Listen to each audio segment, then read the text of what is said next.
She didn't sell herself for money. She sold herself to save the only man who ever called her his daughter, a broken man who gambled away everything, including her future. The debt was $3 million. The creditor was a Korean crime lord who had never once asked twice, and the deal on the table wasn't a payment plan. It was a marriage contract with her name already printed on the line. Amara Okoye was 28 years old, a school teacher from Chicago's South Side, and she had exactly 48 hours to decide whether freedom was worth more than her father's life. She signed on a Tuesday morning. By Thursday, she was on a plane to Seoul. She never looked back, because looking back would have broken her completely. This is the story of what happened when a woman traded her liberty for love she never planned to find, and the price she paid to finally come home. Like this video, drop a comment with the city you're watching from. I want to see how far this story has traveled. Now stay with me until the very end. You won't want to miss what happens next. The call came at 2:14 in the morning. Amara knew it was bad before she even touched the phone. Her father only called that late when something had already gone wrong. Not when it was still going wrong. Not when there was still time to stop it, but when the damage was done, and the rubble was already settling, and all that was left was the counting of what had been lost. She lay in the dark of her apartment on the third floor of a building on West 63rd Street, staring at the water stain on her ceiling that she had been meaning to report to the landlord for 4 months, and she let it ring 3 times before she answered. "Daddy." The silence on the other end told her everything. Not the silence of a bad connection, the silence of a man trying to find language for something that didn't have good language. She sat up, pulled her knees to her chest. The radiator knocked and hissed in the corner. Outside, a car alarm went off 2 blocks away and then stopped just as fast. "Amara." His voice was scraped raw, like he had been crying for hours or trying not to. "I need you to come home." "It's 2 in the morning, Daddy. What happened?" Another pause. She heard him breathe, slow and unsteady, the way he breathed when he was trying to hold himself together and not quite managing it. James Okoye was 61 years old and had worked 32 years driving city buses for the Chicago Transit Authority. He was a man who fixed his own plumbing and kept his shoes polished and called her every Sunday at noon, and never, in her entire life, had asked her for anything he couldn't name plainly and directly. She had always loved that about him. It made what came next worse. "I'm in trouble," he said. "Real trouble. The kind I can't talk about on the phone." She was dressed and in a cab within 12 minutes. He lived in the same house in Englewood where she had grown up. A narrow 2-story with aluminum siding gone gray and a porch where he still kept her mother's rocking chair even though her mother had been dead for 11 years. The front light was on. Every other window in the house was dark. When she let herself in with her key, she found him sitting at the kitchen table with both hands flat on the surface in front of him, as if he needed to hold the table down or hold himself to the table. She couldn't tell which. There was a glass of water he hadn't touched. There was an envelope. He looked smaller than she remembered. She had seen him 3 weeks ago at Sunday dinner, and he had looked fine. Now he looked like a man who had aged 10 years in a single night, the skin under his eyes bruised with exhaustion, his hands trembling in a way she had never seen before. She sat down across from him. "Tell me," she said. He told her. It had started 2 years ago, a little at a time, the way these things always started. Small enough to feel manageable, slow enough that you didn't notice the accumulation until the weight was unbearable. A card game with friends, then a casino trip to Indiana, then online, where the games never closed and the stakes climbed quietly and no one was there to look at you and ask if you were sure. He had won, at first. That was the thing about gambling. It gave you enough early wins to make you believe the pattern was real, that you had some edge or instinct that other men lacked. He had won $3,000 one weekend and taken her out to dinner to celebrate and not told her what the money was from. Then he had started losing. Not all at once. Not in a single catastrophic night. Slowly, then faster still, the way water accelerates as it gets closer to the drain. His savings went. Then his pension contributions, borrowed against. Then a second mortgage on the house that her mother had spent 30 years helping to pay off. He had borrowed from cousins and old friends and told himself each time that it was temporary, that the next run would be different, that he just needed to get back to even. He never got back to even. And then, 14 months ago, through a chain of connections he couldn't fully explain without his voice breaking, A man at the casino, a private game in a back room downtown, the kind of room you only got invited to if someone vouched for you. He had found himself sitting across from men who had money to lose and patience to extend credit and absolutely no mercy when the bill came due. The total, with interest compounded in a manner no legitimate institution would recognize, was $3,200,000. Amara sat completely still while he talked. She did not interrupt him. She did not cry. She watched his face and listened to his words and felt something harden behind her sternum, some protective mechanism engaging the way it had engaged when her mother was dying and she had needed to hold herself together long enough to be useful. Her hands were folded on the table in front of her.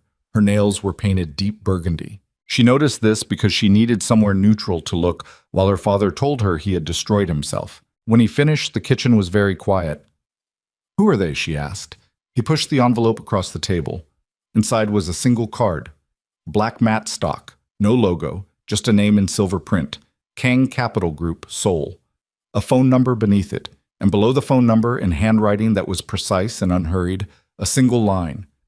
"We will contact your family directly if we do not hear from you by Friday." Today was Wednesday. "Korean?" she said. "The men I played with were Korean American. The money traces back to Seoul." I looked up the name. He stopped. "Amara, these aren't debt collectors. They're not going to garnish wages. You understand what I'm telling you." She understood. She put the card back in the envelope, folded the flap, set it flat on the table between them. "How long have you known it was this bad?"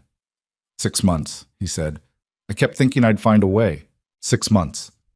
She didn't let anger into her voice. There was no room for anger right now. "You sat on this for 6 months." "I was ashamed."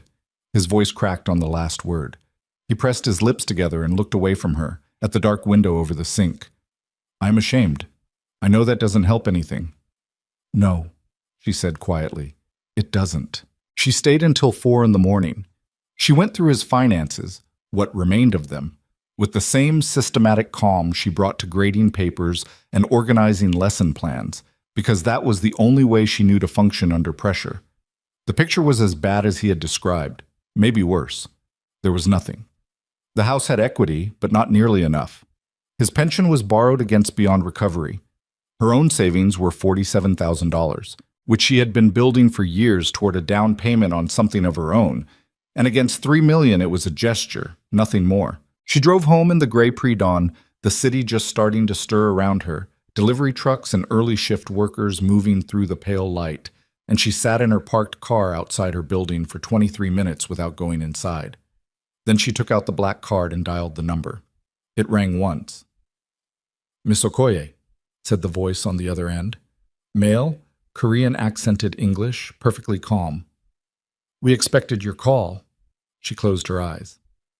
"I want to meet." "Tomorrow," the voice said. "We'll send an address." She barely slept. She called in a personal day to the school, the first unplanned day she had taken in 3 years, and spent the morning sitting at her kitchen table drinking coffee she couldn't taste and thinking through every angle with the methodical focus that had gotten her through college, on a partial scholarship and a second job, through a graduate education degree completed while working full-time, through 11 years of teaching in a school where the resources were thin and the needs of her students were not. She was not a woman who fell apart easily.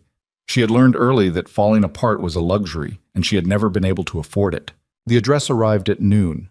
A downtown hotel, a specific floor, a room number. She dressed carefully. Dark slacks, a structured blazer, flat shoes. She did her hair pulled back and her face plain. She was not going there to be impressive or appealing. She was going to understand what she was dealing with. The hotel was the kind of place that had marble floors and staff who moved so quietly you almost didn't register them. She rode the elevator to the 31st floor and walked down a carpeted corridor that smelled of cedar and cool air and found the door. She knocked before she could think about it too hard. The man who opened the door was not what she had expected. She had constructed a mental image on the cab ride over, broad, aggressive, obviously threatening in the way of movie villains. What she found instead was a man in his mid-30s, lean and composed, wearing a charcoal suit that had been made specifically for his body. He had a face that was still and watchful rather than expressive, dark eyes that took her in without any of the leering she had steeled herself against. He was handsome in the way of someone who had no awareness of it or interest in it. He stepped back and held the door without speaking. She walked in. There were two other men in the room, stationed near the windows, not seated, wearing the careful neutrality of men paid to observe and wait. She registered them and dismissed them. Her attention stayed on the one who had opened the door, who crossed to a chair at the suite's conference table and sat, and gestured to the chair across from him. She sat. He studied her for a moment without speaking, not sizing her up the way men sometimes did, measuring angles and surfaces. He was reading something in her face, in the way she held herself. She met his gaze and didn't look away. "You are James Okoye's daughter," he said. "Yes." "He owes a significant amount of money." $3.2 million, she said. "I know." Something moved in his expression, almost respect, almost. "He sent his daughter to negotiate." "He didn't send me. He doesn't know I'm here." She kept her voice level. "I came to understand my options." "Your options are limited," he said. Not unkindly, just factually. "The debt is real. The men your father borrowed from operate within a larger structure. That structure has expectations." "What kind of expectations?" He was quiet for a moment. He had very still hands, she noticed, folded together on the table in front of him, completely without nervous movement. Everything about him suggested a man who had trained himself to take up exactly the space he intended and no more. "There is a proposal," he said. "It is unconventional." "Tell me." "The debt is cleared entirely. Your father's house is safe. His remaining assets are returned to him. The men he borrowed from consider the account closed." He paused. "In exchange, you would enter into a legal marriage. With me." The room was very quiet. Amara heard the air conditioning. She heard the faint sound of traffic 31 floors below. She heard her own heartbeat, which had not accelerated the way she would have expected, which was strange. Her body seemed to have gone into some mode beyond panic, past the territory where normal physical responses operated. "You're him," she said. "You're not an associate. You're Kang Ji-hoon." He didn't confirm or deny it. He didn't need to. "Why?" she said. Not asked.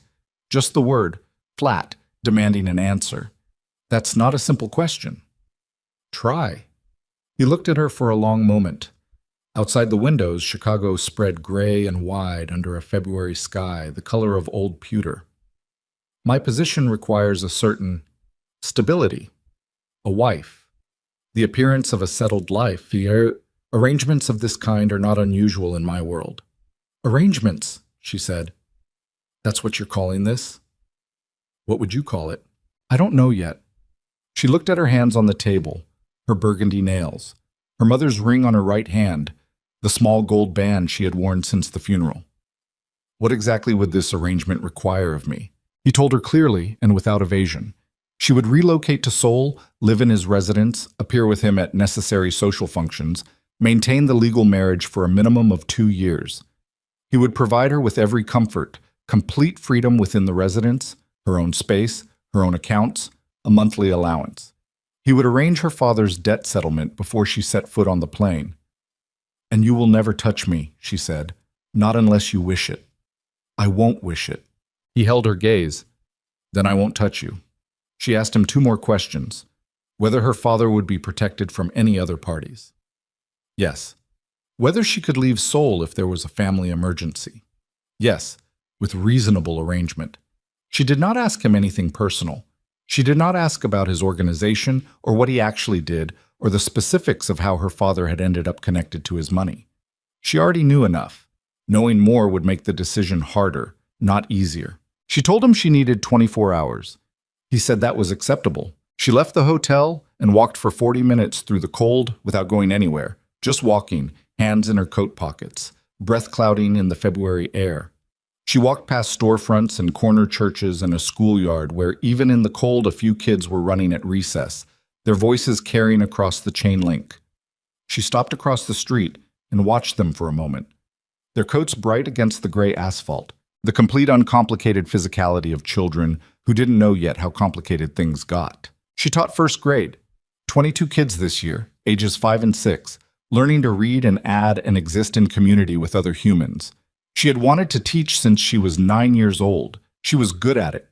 She had turned down 3 higher-paying opportunities in other fields since getting her degree because she believed, specifically and concretely, that what she was doing mattered. That was not an abstraction. That was the organizing principle of her life. And her father had dismantled it in 2 years of sitting alone in front of a screen, clicking buttons and watching money vanish. She loved him. That was not in question. She loved him the way you loved the imperfect thing that made you, the complicated source of yourself, the man who had come to every school play and every graduation and wept openly at her mother's funeral and worked 32 years in a city bus so she could have things he hadn't had. She loved him, and she was furious at him, and both of those things were equally true, and neither of them made the decision easier. She went back to her apartment. She sat at her kitchen table for 4 hours. She made a list of every reason not to do it, which was a long list with compelling items. Then she made a list of what happened if she didn't, which was shorter but heavier. At midnight, she called her father. "I'm going to handle it," she said. "Amara, don't ask me how. Don't ask me anything. I'm going to handle it, and you are going to go to every session of Gamblers Anonymous for the rest of your natural life, and you are never going to do this again." Silence.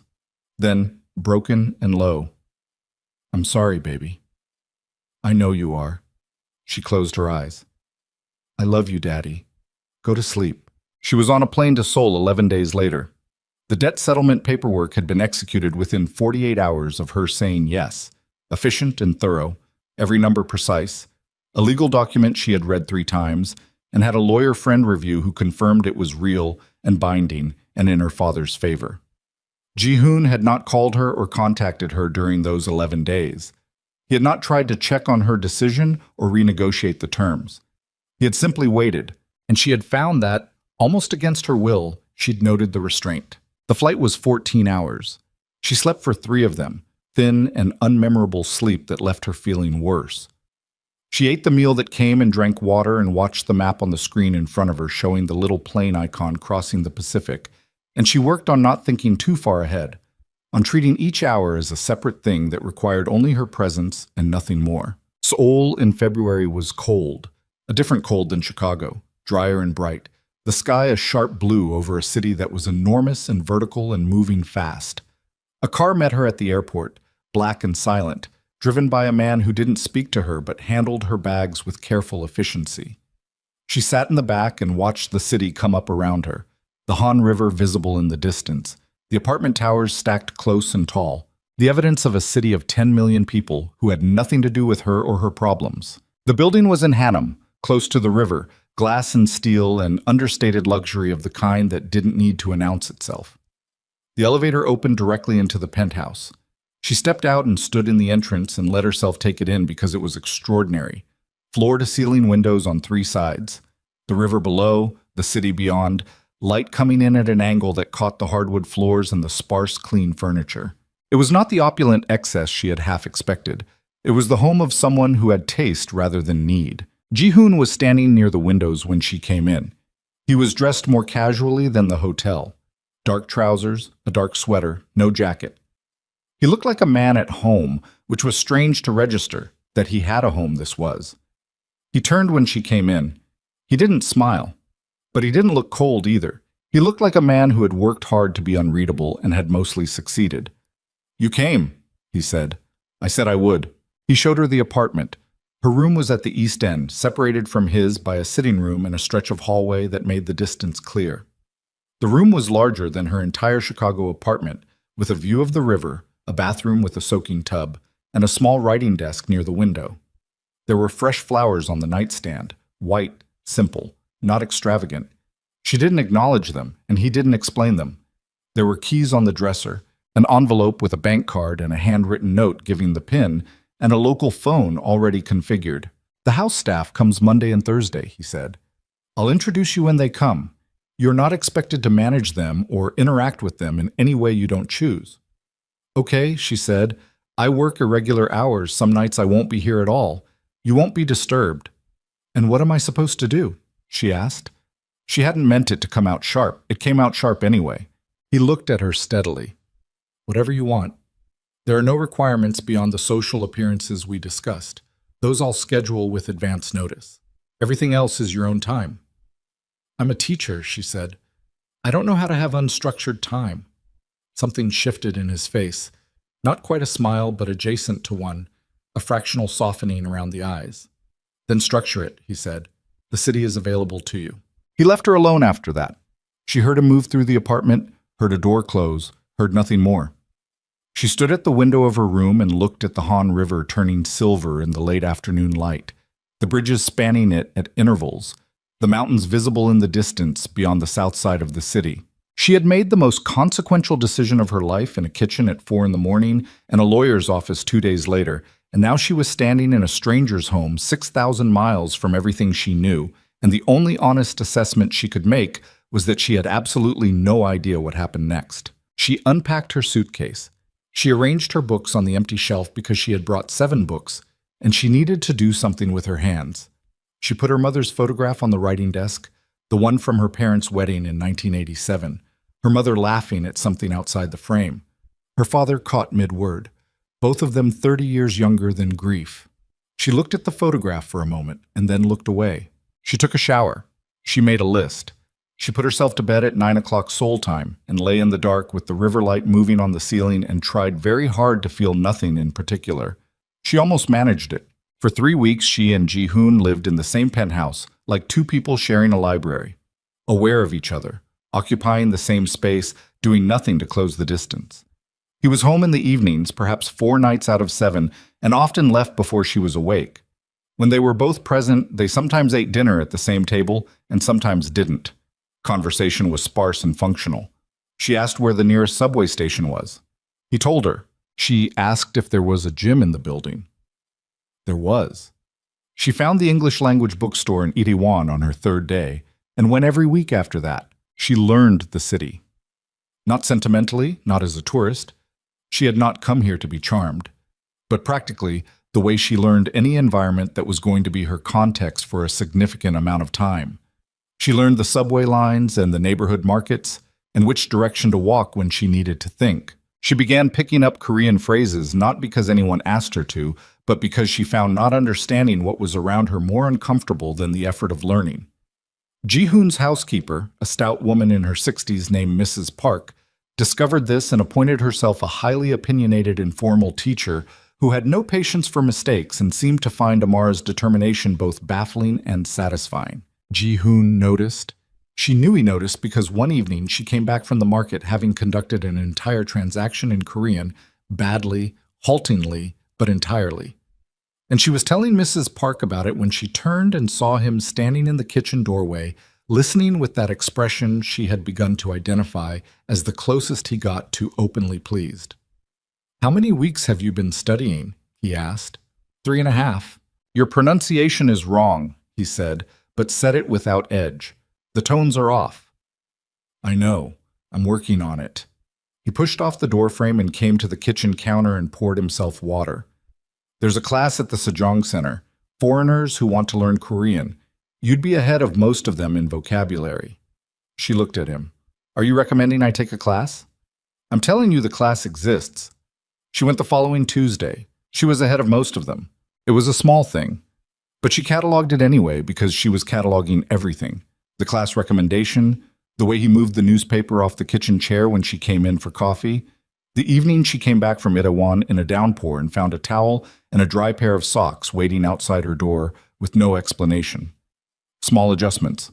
The behavior of a man who is paying attention without making a performance of it. She was careful not to read too much into it. She was careful not to read anything into it. She was not always successful. The social appearances began in the 5th week.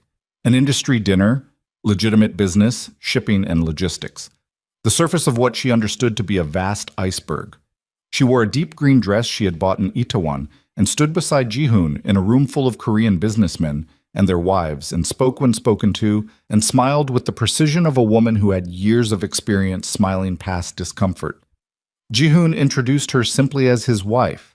He did not explain. No one asked. She realized partway through the evening that his hand had settled at the small of her back.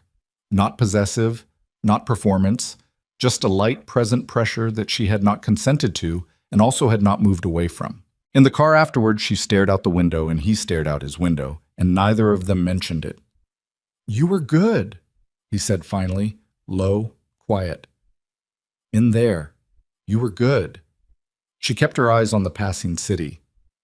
"I've been performing fine for a long time." The silence that followed didn't feel empty. That night she lay awake for an hour longer than usual, listening to the apartment settle in the dark, and she thought about the weight of a hand she had not asked for and had not moved away from. And she told herself firmly and clearly that she was a woman who had made a rational transaction, and she was going to behave like one. She almost believed herself. But it was the Tuesday 6 weeks in that cracked the careful architecture she had been constructing. She came home early from her Korean class to find Ji-hoon in the kitchen, sleeves rolled up, hair slightly uncharacteristic in its disorder, bent over the stove with the focused concentration of a man engaged in something that required his full attention. He didn't hear her come in. The kitchen smelled of something rich and familiar. Not quite like anything she could name, but warm. He was talking quietly to himself, she realized, or to the pot, muttering in Korean the way her students sometimes muttered while working through a math problem. She watched him for probably 30 seconds before she said anything, long enough to feel embarrassed about watching. "What are you making?" she said. He startled, a slight jerk of the shoulder, which was the most unguarded thing she had seen from him. He turned. He looked at her, then at the stove, then at her again, and she saw something rare in his face, the faint flush of a man caught doing something private. "Doenjang jjigae," he said. "It was my grandmother's recipe." She set her bag down, came to the counter. The stove held a dark, aromatic broth with cubes of tofu and zucchini and what she identified as mushrooms. It looked and smelled nothing like the restaurant food she had been eating and entirely like a meal someone's grandmother had actually made. "You cook," she said. "Occasionally." "Why tonight?" He seemed to consider whether to answer. Then, "I cook when I need to not think about something else." She nodded slowly. She understood that. She graded papers for the same reason. The mechanical precision of it, the way it required just enough attention to crowd out everything else. "Can I have some?" she asked. He looked surprised, genuinely this time, not performatively. "Yes," he said. They ate at the kitchen counter, not the formal dining table. She sat on a stool and he stood, and the broth was exactly what the smell had promised, warm and deep and entirely real. And she ate 2 bowls, and he watched her do it with the expression of a man who was trying not to show that this pleased him and not fully succeeding. She asked him about his grandmother. He answered carefully at first, then less carefully. His grandmother had raised him from age 11, after his parents' accident.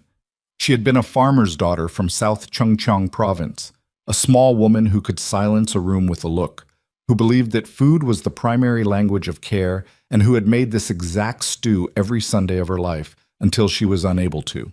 Amara told him about her mother. Not much, just the rocking chair and the Sunday dinners and the way she used to sing while cleaning the kitchen. Old songs, Motown and gospel, singing without self-consciousness because the kitchen was her private room and she was queen of it. Ji-hoon listened. He didn't fill the pauses with noise. She found she appreciated that more than she expected to.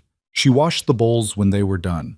He stood beside her and dried them, and they worked together in the narrow space of the kitchen, and when she turned to hand him the second bowl, their hands brushed and neither of them moved away immediately.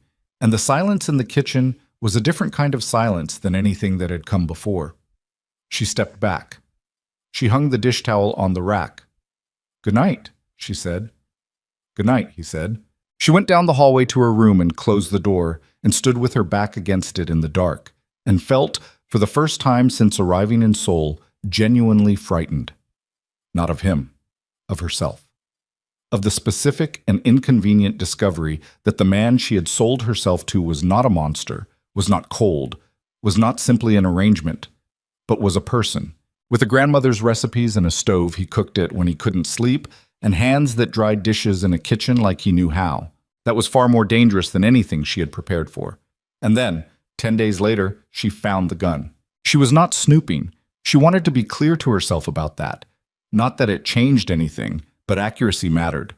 She had come into the main study to use the printer, which Ji-hoon had told her she was free to use, and she had pulled the wrong drawer in looking for paper and found it. Black, compact, resting on a cloth that suggested it was regularly cleaned and handled. There was a phone, too, in the drawer. A second phone, different from the one he used around her, prepaid by the look of it. and a photograph, a printed photograph, of a man she didn't recognize with a red mark through his face. She stood there for approximately 4 seconds. Then she closed the drawer. She got the paper from the correct drawer, printed what she needed to print, and went back to her room. She sat at her writing desk and looked at her mother's photograph and the river out the window and let herself feel for the first time with clear eyes the full weight of what she already knew and had been choosing not to examine too directly. Jihoon was not a businessman who occasionally made powerful enemies. He was not a morally complicated man who had drifted into gray territory. He was a crime lord, a Korean syndicate boss. The money her father had borrowed was criminal money, and the apartment she lived in and the food she ate and the security she moved through the city under, all of it was built on something she could not see cleanly and might not want to. She had known this. She had chosen not to dwell on it because dwelling didn't help anything, and the transaction was already made. But the drawer had forced the clarity she had been avoiding. She was married to this man. She was developing feelings for this man. And she had absolutely no safe direction to look. The first major public event came 3 weeks later. A charity gala at a venue overlooking the Han River. All glass and candlelight, and a guest list that included 4 politicians, 2 corporate executives she recognized from international news, and a dense network of people who knew each other in ways that had nothing to do with what their business cards said. Jihoon in a black suit was a different proposition from Jihoon in a kitchen, she noted privately. Harder, more precisely assembled. The warmth she had begun to map carefully retracted behind something smooth and controlled. But when the dancing started and he turned and offered her his hand, there was nothing controlled in the way he looked at her. She took his hand. She had danced with men before. She had not been held like this before, carefully, as though she was something that could be broken. Which was funny, given that she was the least breakable person she knew. Or maybe it wasn't funny at all. Maybe it was the most accurate reading of her anyone had offered. They moved together beneath lights that swam and shifted, and he bent slightly toward her because he was taller, and she felt his breath near her temple and felt the warmth of his hand on her back and told herself sternly that this was performance, this was the arrangement, this was what they were here for. Then he spoke. "You matter more to me than this contract," he said. Low, near her ear, too quiet for anyone else. "I want you to know that. Whatever happens, I want you to have known that." She kept moving with the music. She did not answer. Her throat had done something unhelpful. Later she would think about that moment as the last one before everything changed. Not because of what he said, but because of what she felt when he said it, which was not suspicion or wariness or the careful calculation she had trained herself to apply. What she felt was the terrifying, specific, unwanted certainty that she believed him. That was where part 1 ends. Not at the gala, not with a confession or a kiss, but with Amara Okoye standing in a room full of strangers in a city that was not hers, in the arms of a man she had sold her future to, feeling for the first time in her adult life completely without armor. The question she had not answered yet was whether that was the beginning of something real or the beginning of something she would spend years trying to survive. She wouldn't know the answer for a long time, but by then it would be too late to not care. She didn't sleep that night. Not because of the gala, exactly. Not because of what he had said on the dance floor, though those words had embedded themselves somewhere below rational reach and refused to dislodge. She didn't sleep because she lay in the dark of her room and listened to the apartment and heard him, still awake, moving through the kitchen at 2 a.m, the low sound of a drawer opening and closing, water running, the particular silence of a man sitting down heavily under a weight she couldn't name. She lay on her back with her eyes open and told herself not to move. She moved at 2:47. She found him at the kitchen table with a glass of water and a folder of documents spread in front of him that he closed when he heard her come in. Not quickly, not the way a guilty man moved, but deliberately. The way a man moved when he didn't want to share the contents, which was different. He looked at her without surprise, as though he had half expected her. "Can't sleep," she said. Not a question. "No." She went to the refrigerator and stood in its light for a moment without wanting anything, and then poured herself water because she was already standing there. She leaned against the counter. The kitchen clock said 2:49. Outside, Seoul was fully dark and fully awake the way big cities always were, a low ambient roar that never entirely went away. "What you said," she started. "You don't have to respond to it." "I know I don't." She looked at her glass. "I'm not responding to it. I'm telling you it's not something I know what to do with. He considered that. His hands were flat on the closed folder. He had taken off his jacket and tie hours ago and sat in his shirt sleeves, and he looked tired in a way she hadn't seen before, but not physically tired, but the other kind, the kind that came from carrying something for a long time without being able to put it down. "Neither do I," he said. That was not what she had expected. She had expected something measured and composed, the careful Ji-hoon who managed everything with a surface she couldn't get purchase on. Not this.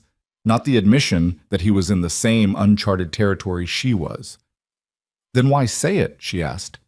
"Because it was true. I don't say things that aren't." She looked at him for a long moment. He looked back.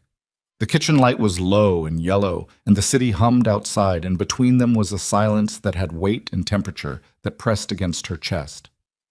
"Good night," she said. "Good night," he said. She went back to her room. She did not sleep for another hour. When she finally did, she dreamed about the drawer, the gun on its cloth, the photograph with the red mark, the second phone. She dreamed about it clearly and woke with it still present and got up and made coffee and stood at the river window and watched the light come up over the Han and tried to arrange her feelings into something she could manage. She couldn't. The weeks that followed moved in a rhythm that she hadn't anticipated. Not the brittle, careful coexistence of the first month, but something less defended. They ate breakfast together 4 mornings out of 7 when their schedules allowed.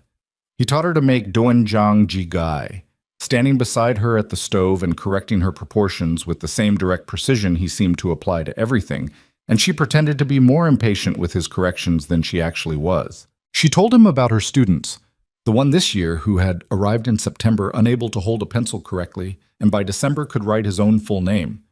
And he listened the way she had learned he listened to everything, completely, without performing interest, just actually present.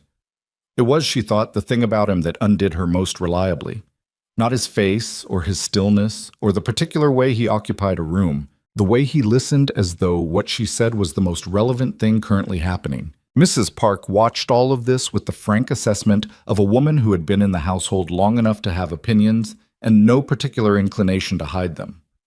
One Thursday morning, she arrived to find Amara and Ji-hoon both in the kitchen, Amara drilling Korean vocabulary from flashcards she had made herself, Ji-hoon reading contracts, and occasionally correcting her pronunciation without looking up. And Mrs. Park set down her cleaning supplies and looked at them with an expression of profound satisfaction that she made absolutely no effort to conceal. "Better," Mrs. Park said, to no one specifically. Ji-hoon said something rapid in Korean. Mrs. Park said something back. It had the cadence of an argument they had conducted before, affectionate and declarative. Amara looked between them. "What did she say?" she asked. "Nothing," Ji-hoon said. "He says nothing," Mrs. Park said in careful English. "But his face says everything." Ji-hoon put down his contract. "Mrs. Park, I am cleaning," Mrs. Park said serenely, and went to clean something. Amara looked at Ji-hoon. His jaw was set. There was color at the back of his neck, very faint. She looked down at her flashcards before he could see that she was smiling.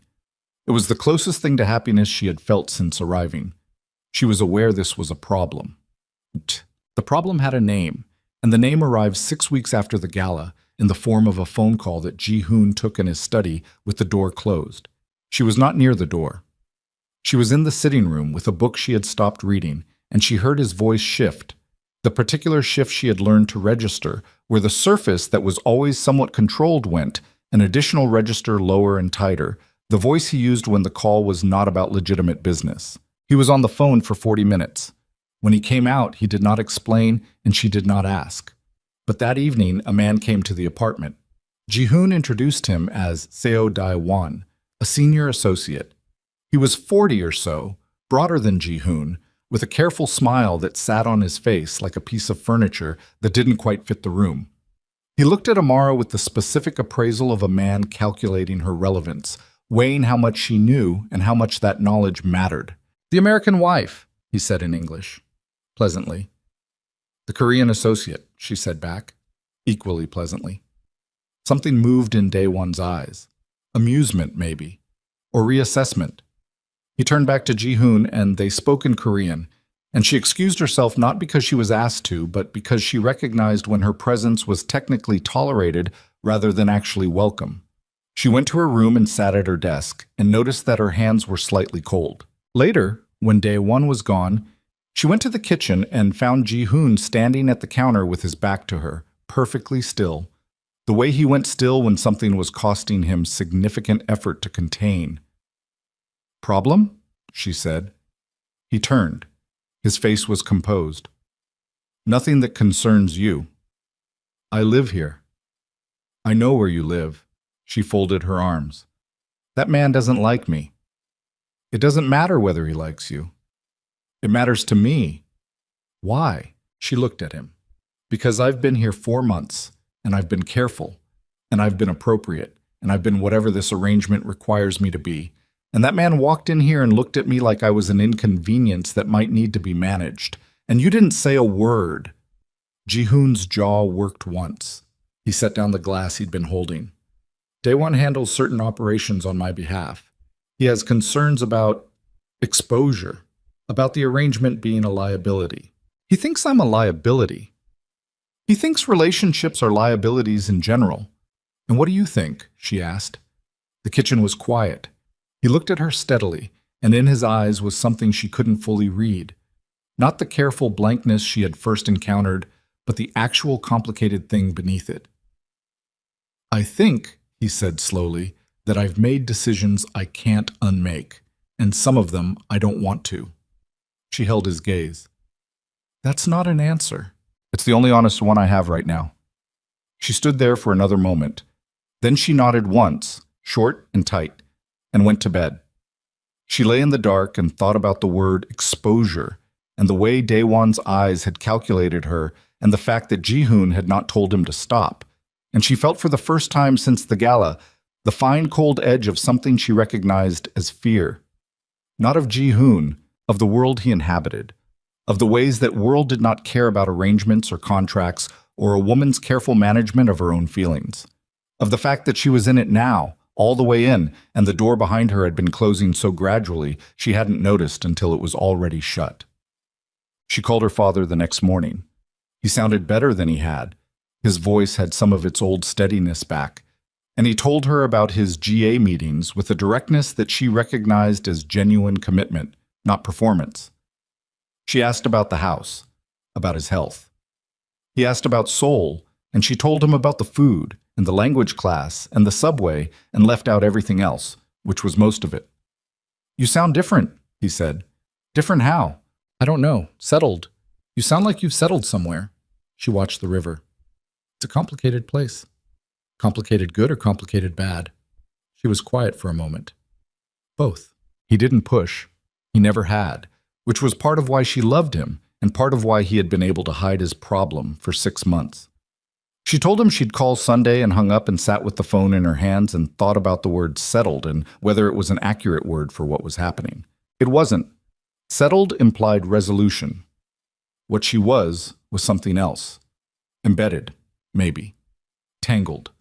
The architecture of her careful separateness had developed foundations neither of them had planned.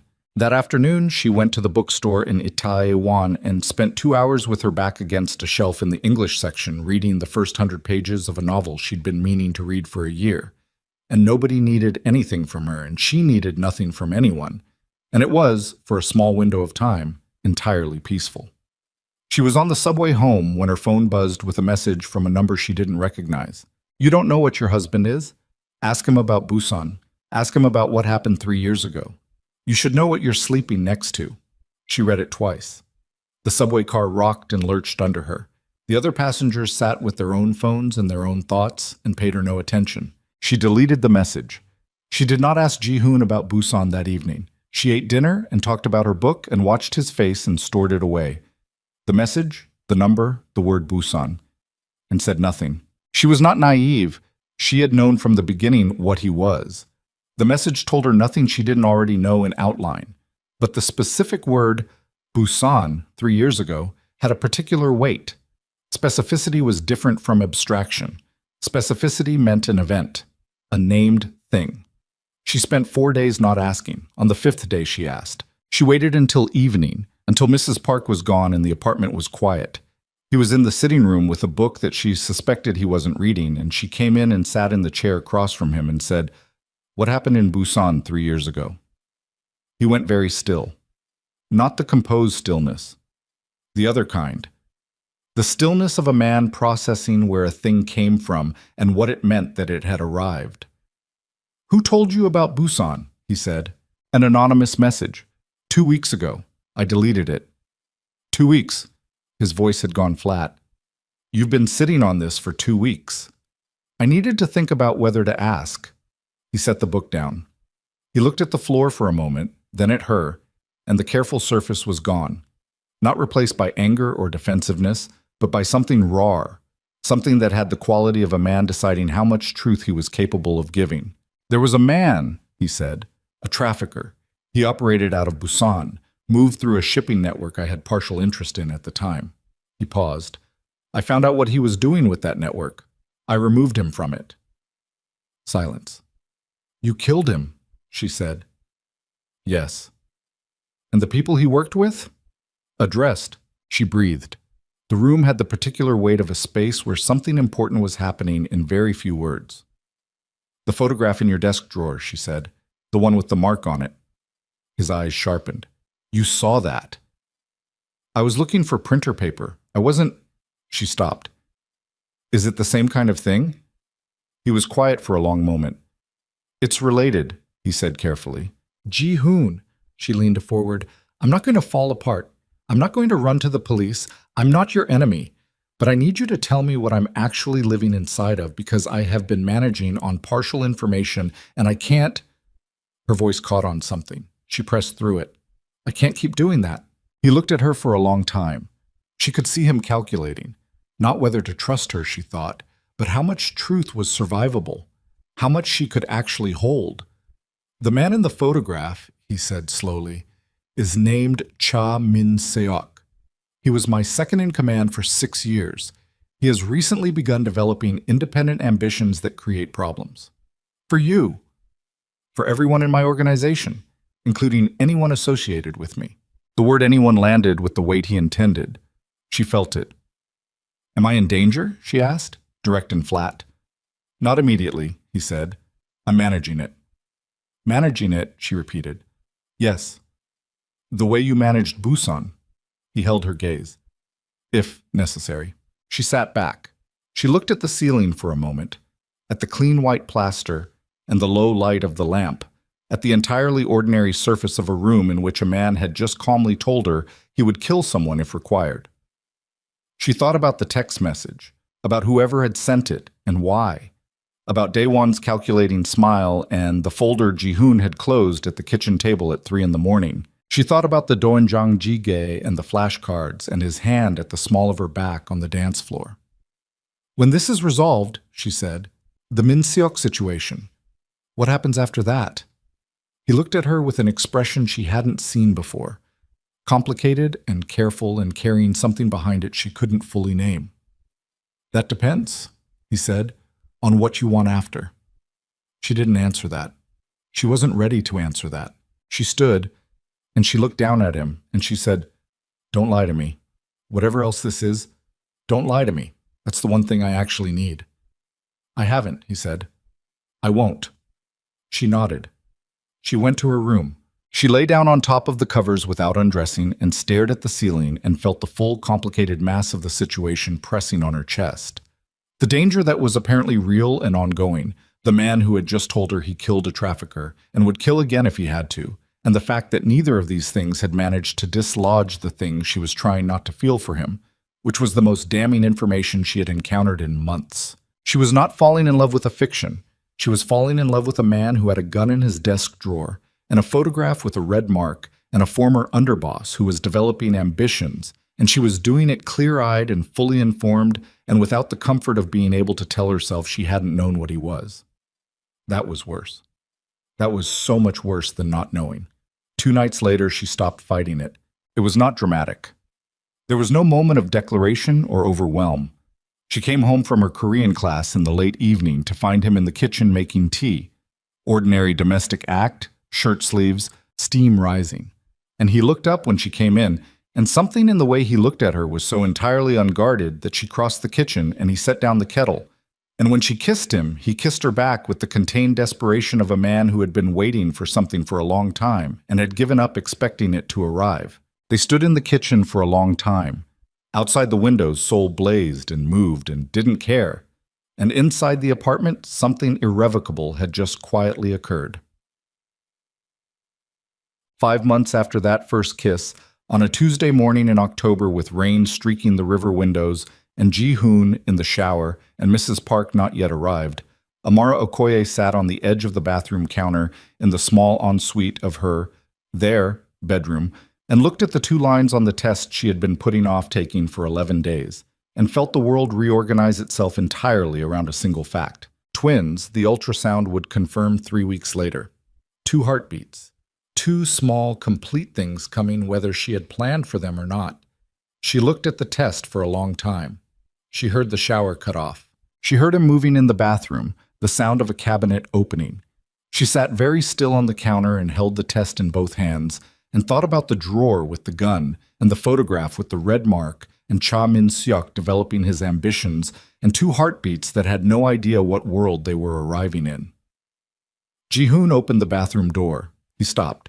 He looked at her face first, the way he always read her, starting with her face, and then at her hands and what was in them. She watched the information move through him, the stillness, the almost imperceptible intake of breath, the precise moment when it landed and his face did something entirely outside his control. "Amara," he said, low and unsteady. "2," she said. "The test says—" Her voice broke on a small, unexpected thing. She pressed through it. "There are 2. He crossed the bathroom in 2 steps. He didn't take the test from her hands. He actually knelt, on the tile floor of their bathroom, and put both hands over hers and looked up at her face with an expression she had never seen on him before, something stripped of every layer of management and protection. "We'll be all right," he said. "All of us." She looked at him kneeling on the tile in the morning light, hands over hers, and she believed him with a completeness that should have been comforting. It wasn't. Because 3 weeks later, on the same night she got the ultrasound confirmation, 2 heartbeats strong and clear on the screen, she came home early from the clinic to find the door to Ji-hoon's private office standing slightly open. She hadn't meant to look.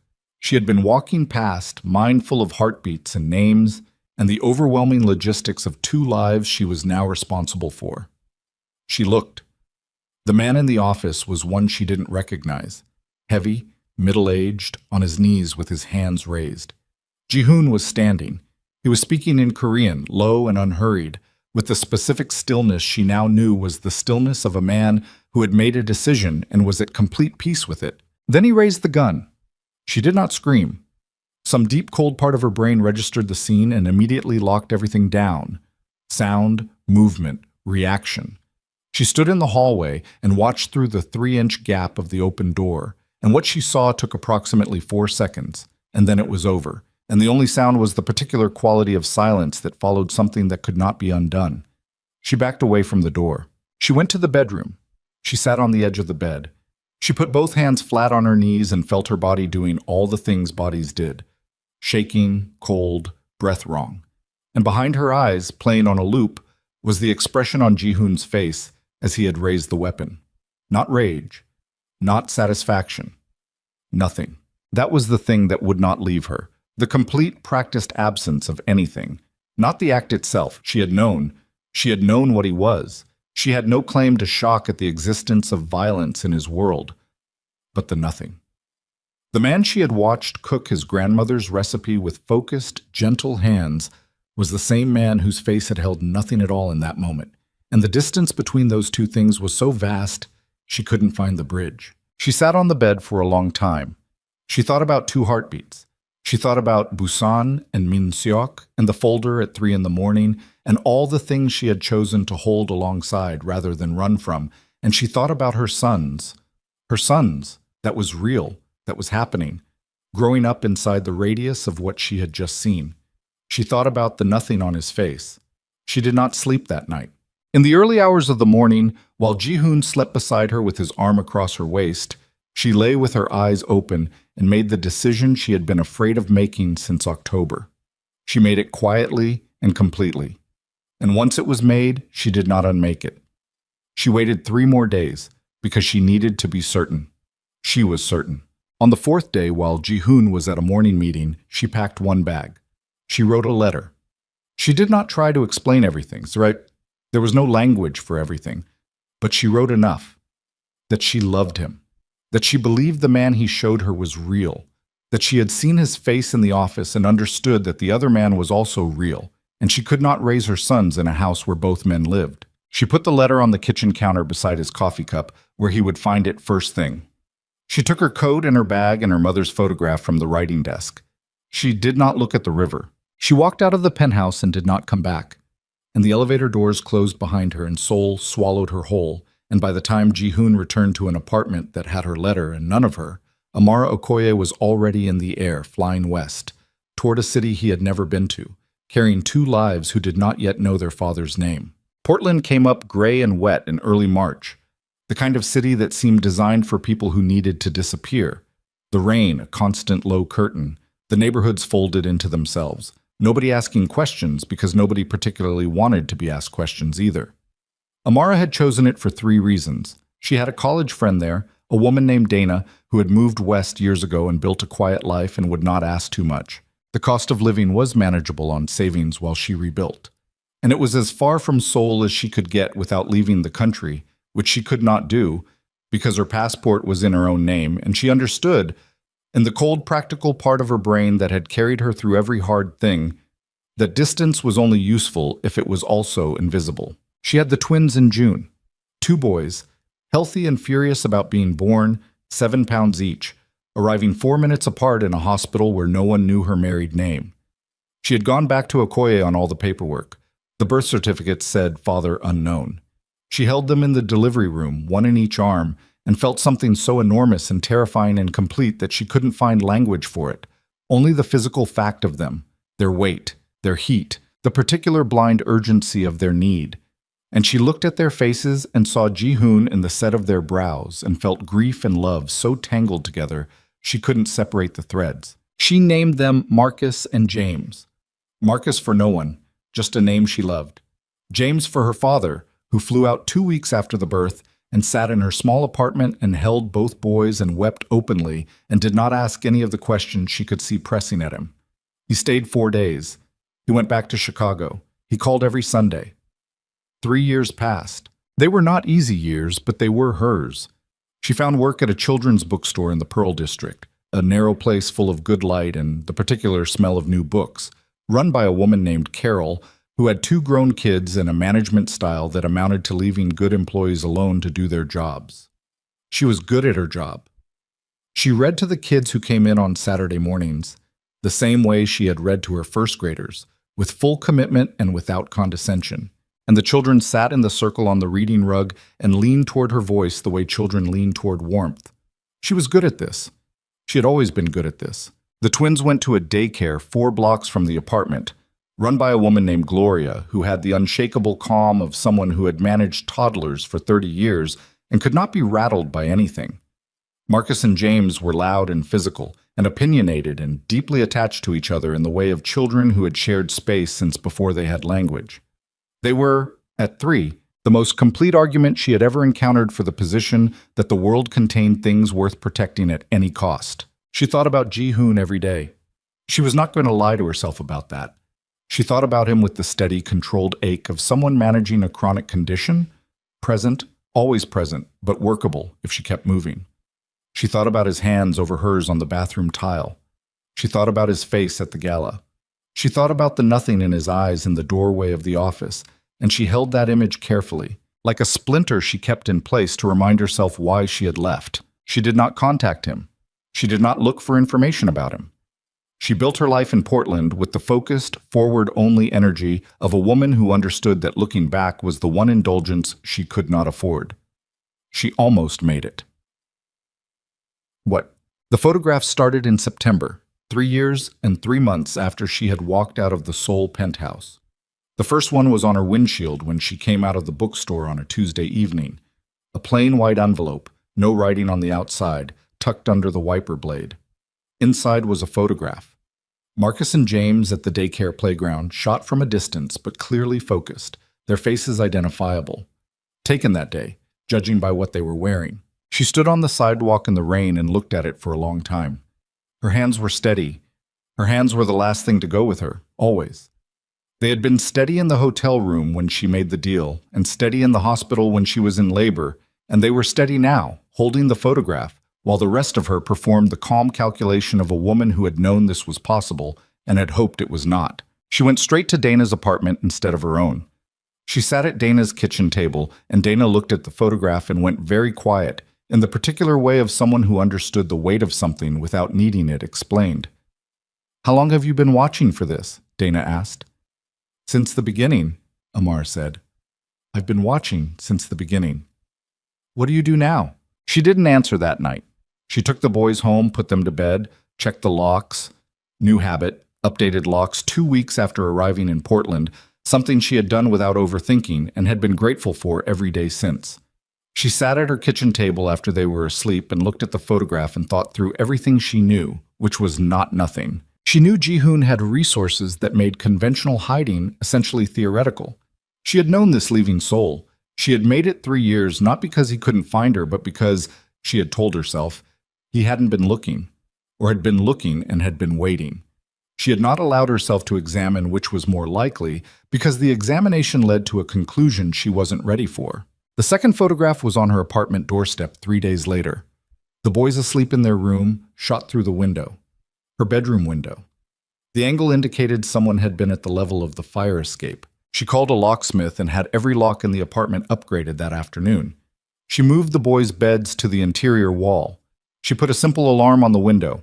She did all of this without telling them anything because they were 3 years old, and the only thing protecting them right now was their complete unawareness of the situation. She was considering her next move, specifically whether to run again, whether Portland was already burned, whether she had enough in savings to relocate on a week's notice, when she walked into the bookstore on a Thursday morning and found him standing at the front counter, older, thinner, the angles of his face sharper than she remembered, the shadows under his eyes the kind that accumulated over years rather than nights.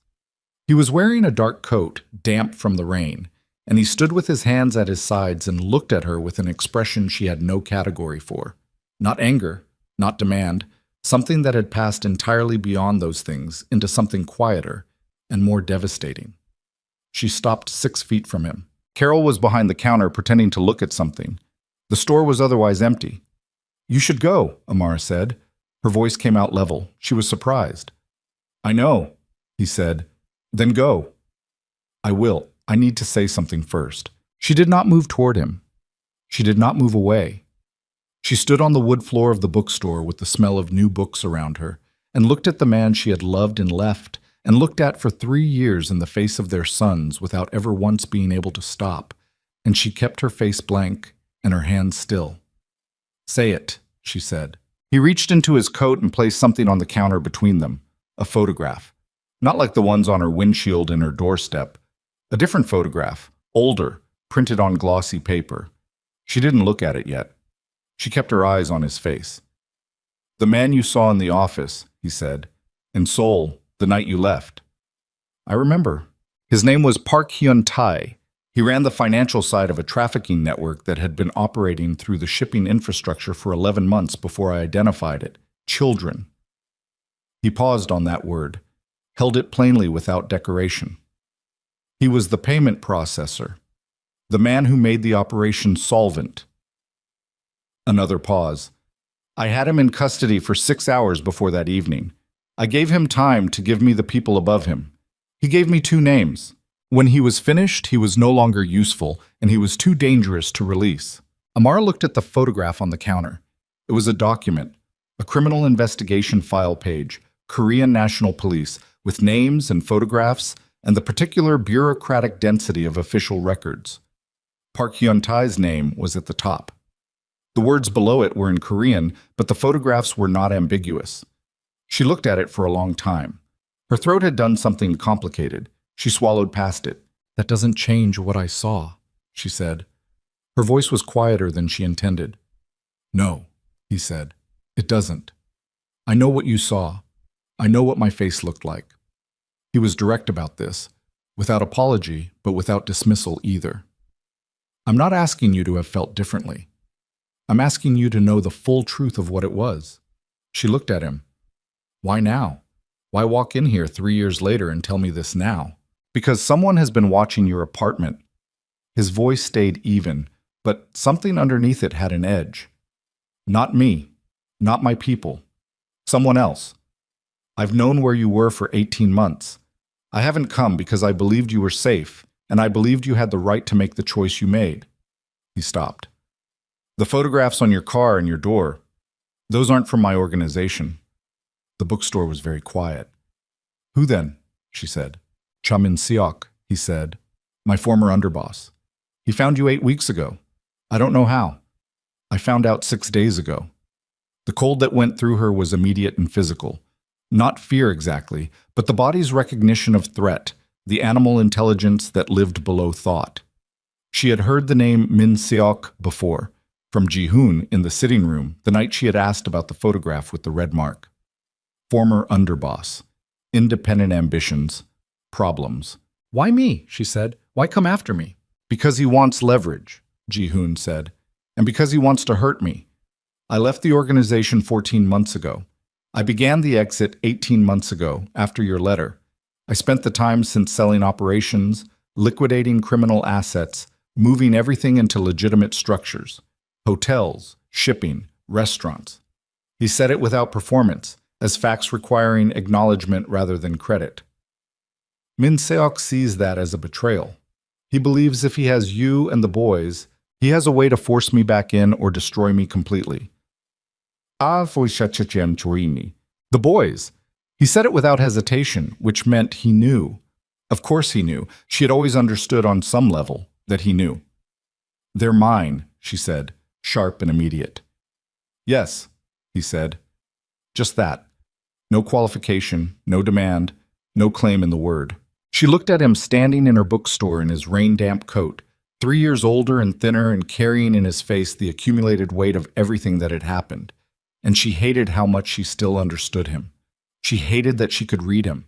She hated that seeing him had done nothing to reduce the specific complicated ache she had been managing for 3 years. That he was still the same problem she had left Seoul to escape. And the problem was standing 6 feet away in Portland, Oregon, looking at her like she was the only fixed point in his compass. What are you proposing? She said. I want to move you somewhere safe, he said. All 3 of you, until Min Seok is dealt with. Dealt with, she said. The echo was deliberate. He held her gaze. Permanently. And then what? Then you're free. Whatever you want to do after that is your choice. I'm not here to reclaim anything. He looked at her steadily. I just need you to be alive to make that choice. She turned away from him. She went to the window and looked at the Portland street, the rain, the ordinary morning traffic, a woman walking a dog, a delivery driver hauling boxes. The normal, absolute surface of a life that had been fractured the moment she'd picked up a black card in her father's kitchen at 4 a.m. and chosen to dial. She stood there for 60 seconds. Then she turned back. You have 48 hours, she said. If you can't move us in 48 hours, I move myself. I can move you in 12, he said. She nodded once. There's one condition. Name it. The boys don't know anything yet. They're 3. They don't need to know anything yet. She held his eyes. Whatever this is, whatever happens next, they stay protected from it for as long as possible. Agreed, he said. She picked up the police photograph from the counter. She looked at it one more time. She put it in her coat pocket and went to the back of the bookstore and stood alone among the inventory shelves in the quiet and let herself feel, just for a moment, the full catastrophic weight of the fact that she had been wrong. Not about leaving. She had not been wrong to leave. She still believed that. She had made the only decision she could make with what she had. But about what she had seen. About what it meant. She had looked through a 3-inch gap in a door and made a judgment that had reorganized 3 years of her life. And the judgment had been correct in its facts and wrong in its meaning. And the gap between those two things was a specific kind of devastation that she was going to have to sit with for a very long time. She went back to the floor. Carol was still pretending to look at something. Ji-hoon was still standing where she had left him. Tonight, she said. Come back tonight at 8. I'll have the boys ready. He nodded. He left.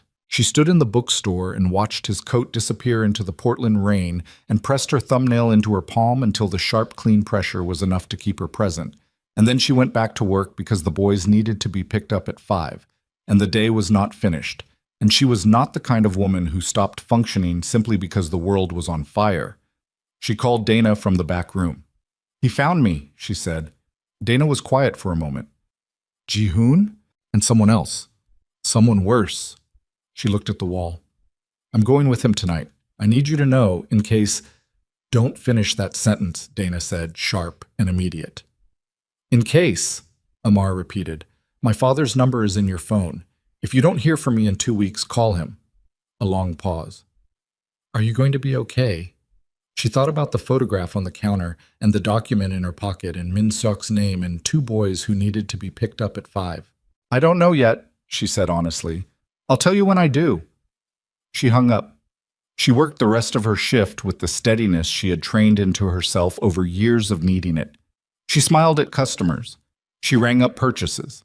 She read 3 pages of a picture book to a 4-year-old who wandered in with her grandmother and sat on the reading rug with the absolute focused trust of a child who believed the world was safe and people could be counted on. Amara read every word clearly and without her voice breaking.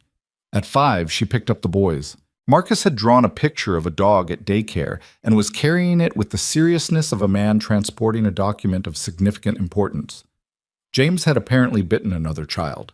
Not hard, no skin broken, but Gloria's expression suggested this was a pattern requiring attention.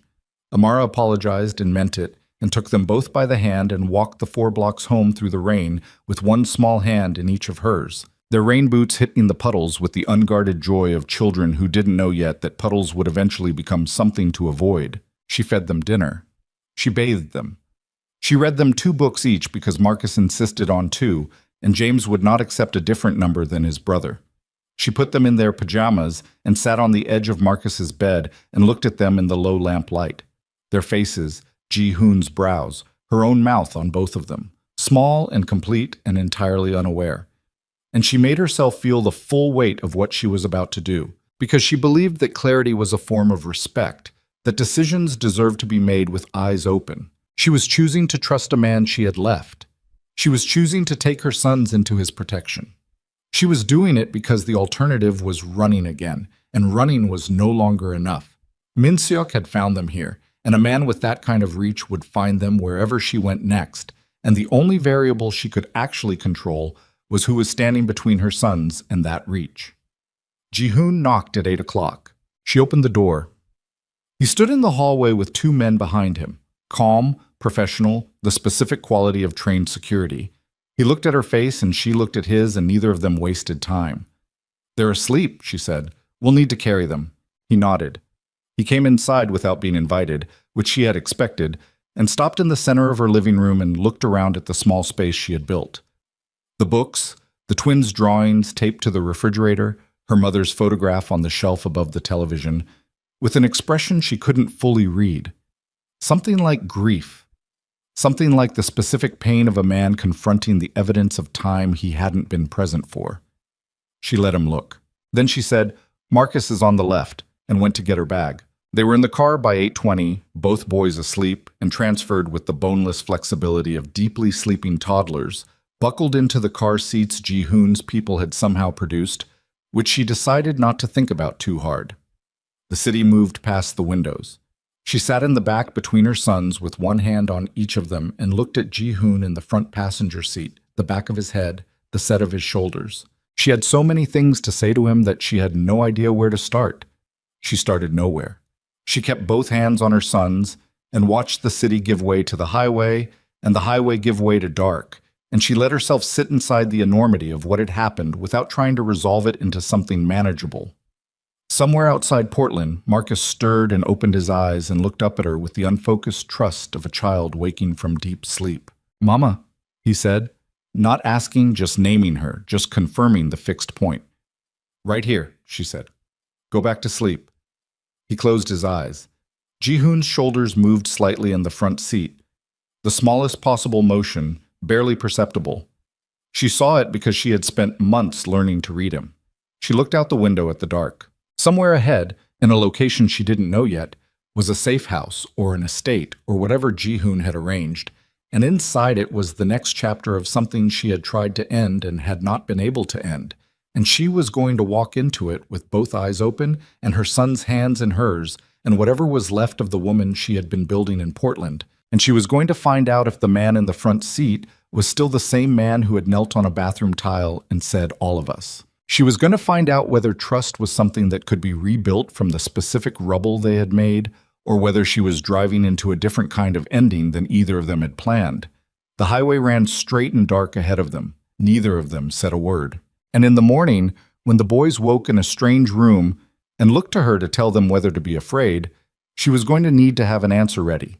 Because that was what she had always done, what she had always been, the fixed point that made the world make sense for the two people who needed it most. She was going to need to have decided, before morning, whether she still believed in the man driving toward whatever came next. The miles passed.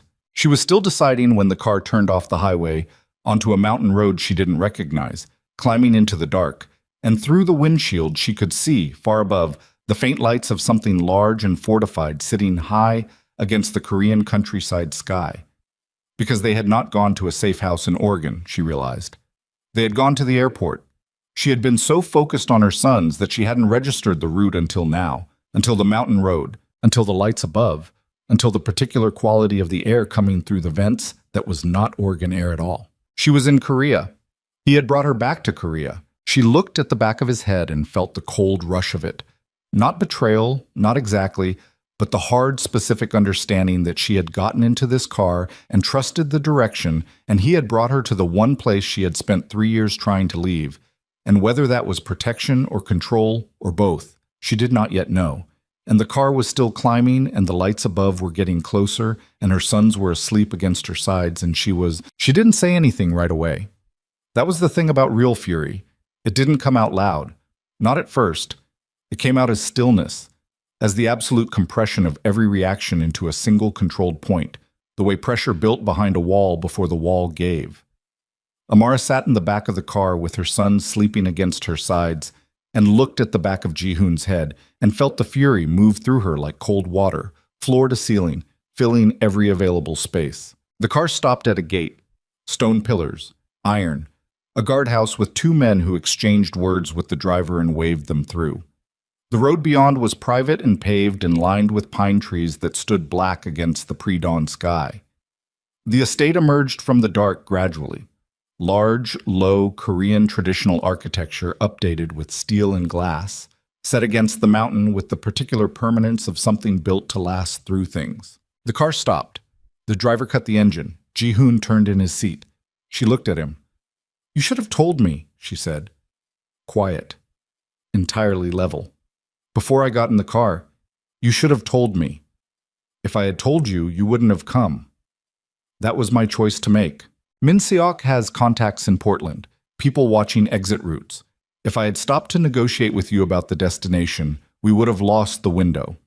His voice was even but not defensive, factual, the way he presented things he had decided and stood behind. "I made a judgment call. You made a judgment call about my children's location without asking me." Yes. She looked at him for a long moment. Then she looked at Marcus and James, still asleep, unbothered by the stopped car, by the strange dark outside the windows, by the fact that their lives had been relocated twice in 12 hours. Children slept like that when they felt safe. She had always been their safety. She was going to need to stay that. "We're going to finish this conversation," she said. "Not now, later." "I know," he said. "Get the boys inside." He got out and opened her door, and she lifted James, while one of the security men, careful, efficient, treating the child like something fragile, took Marcus, and they went inside through a side entrance into a house that was warm and quiet and smelled of cedar and something cooking low on a stove somewhere. And she understood that this had been prepared, that people had been here getting it ready, that Ji-hoon had planned this before he ever walked into her bookstore. She filed that away. She would examine it later. The boys' room was at the end of a ground floor corridor. 2 beds, low to the floor in the Korean style, with thick blankets and small pillows and a lamp that gave out a warm amber light. Someone had put stuffed animals on the beds. She didn't know who and didn't ask. She tucked them in and stood over them for a moment in the amber light and listened to them breathe, the synchronized rhythm of two people who had shared every night of their lives. And then she went out and closed the door softly. Ji-hoon was in the corridor. "Show me the layout," she said. "Every exit, every point of entry, every person on your security team, and what their specific role is." He showed her. It took 40 minutes. The estate was more defensible than it looked from the outside. Reinforced walls, cameras at every angle, a panic room behind the kitchen's back wall that she had to look twice to identify as a door. 8 security personnel on the property, rotating shifts, 2 always on the perimeter. The men were professional and quiet, and treated her with the specific, respectful neutrality of people who had been briefed on her status and were not going to complicate it with opinions. When the tour was finished, she went to the kitchen and poured herself water, and stood at the counter and drank it, and Ji-hoon leaned against the opposite counter and waited. "Min Seok," she said, "tell me what he's actually planning." "A direct move. He's been consolidating men for 3 months. My intelligence says he has between 20 and 30 operatives he's moved into position." Ji-hoon's voice was flat and informational. "He knows I left the organization. He knows where the estate is because he was here 6 years ago when I acquired it. He's been waiting for me to bring something here he could use. And you brought us anyway. The alternative was leaving you exposed in Portland with no resources and a 3-day head start on his surveillance." He looked at her steadily. "Here I control the terrain. I have people I trust. In Portland you had locks and an alarm." She hated that he was right. She hated the specific, familiar clarity of his logic, the way it stripped the situation to its actual components and presented them without dressing. She had always found it useful and infuriating in equal measure. "When?" she said. "Soon. My source says within the week, possibly less now that he knows you've moved." He paused. "He'll move faster when he loses your Portland location. So we wait for him to come to us. We prepare," he said. "And yes." She put down the water glass. The kitchen clock said 4:47 a.m. Outside, through the high windows, the mountain dark was beginning its slow surrender to early gray. "I want a weapon," she said. Something moved in his face. Not surprise. He didn't surprise easily, but a recalibration. "Amara, I'm not going to sit in a panic room and wait to find out how things go. If something comes through the perimeter and gets to that corridor before your people do, I want to be able to make a decision." She looked at him. "I know how to shoot. My uncle took me to a range every summer from age 12 to 18. I'm not asking you to arm me for a gunfight. I'm asking for the ability to protect my sons if everything else has already failed." He looked at her for a long moment. Then he went to a cabinet and came back with a handgun, compact, lighter than the one she had seen in his desk drawer in Seoul, a different model, and placed it on the counter between them along with a spare magazine. He walked her through the safety and the load and the action without condescension, just information, and she listened and handled it and set it down, and they looked at each other across the kitchen counter in the early gray light. "You know what this means," he said, "having this." "It means I've stopped pretending I'm a bystander," she said. "I was never actually a bystander. I was just telling myself I was." He nodded once. She picked up the gun. Sit. 3 days passed in a state of suspended tension that was its own specific kind of exhaustion. Not the sharp fear of immediate threat, but the grinding wear of waiting for something you knew was coming. Amara slept in 4-hour increments and woke fully alert both times, a new pattern her body had apparently adopted without being asked. The boys adapted to the estate with the resilience of children whose primary world was each other. They found the garden and the low stone walls and the particular acoustics of the main hall, and they ran through the corridors with the focused joy of animals released into new space, and the security men watched them with the careful blankness of professionals, and occasionally, when they thought no one was looking, with something considerably warmer. Ji-hoon was with them in the mornings. This was what she hadn't prepared for. Not the danger, not the waiting, but this. Him in the kitchen at 7, making the doenjang jigae from memory, the same recipe, the same focused quiet, and the boys at the low table watching him with the frank evaluative stare of children encountering a new person in their space and running their own internal assessment.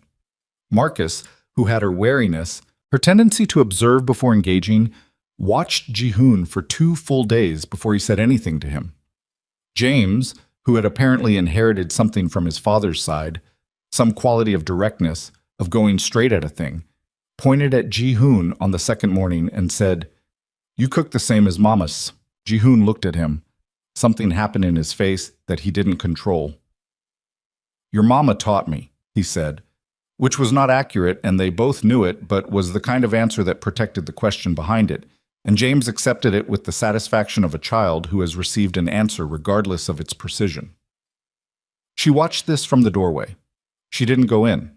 On the third night, Ji-hoon came and found her on the back terrace, standing in the cold mountain air with the gun in her coat pocket and her arms folded and the dark valley below the estate lit only by the scattered lights of small farms and distant roads.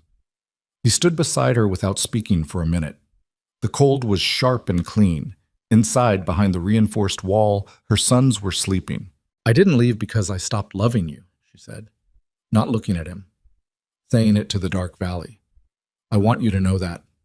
I left because I watched your face, and I didn't know which one was real." "Both," he said, quiet. "Both of them were real.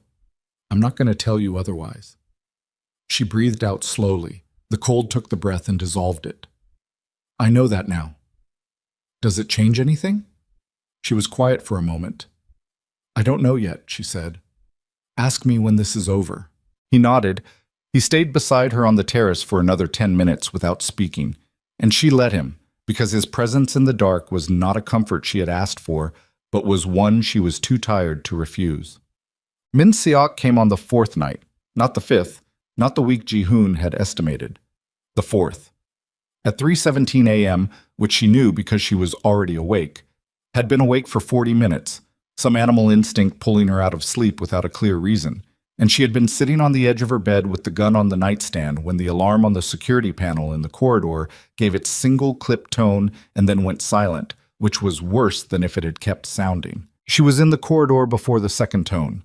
Ji-hoon was already there, dressed, moving with the specific compressed efficiency of a man shifting into a different register entirely. Not the composed, measured man of kitchens and conversations, but something older and more precise, the thing underneath that she had seen once through a doorway and had run from. He looked at her and took in the gun in her hand and said, "Panic room, now."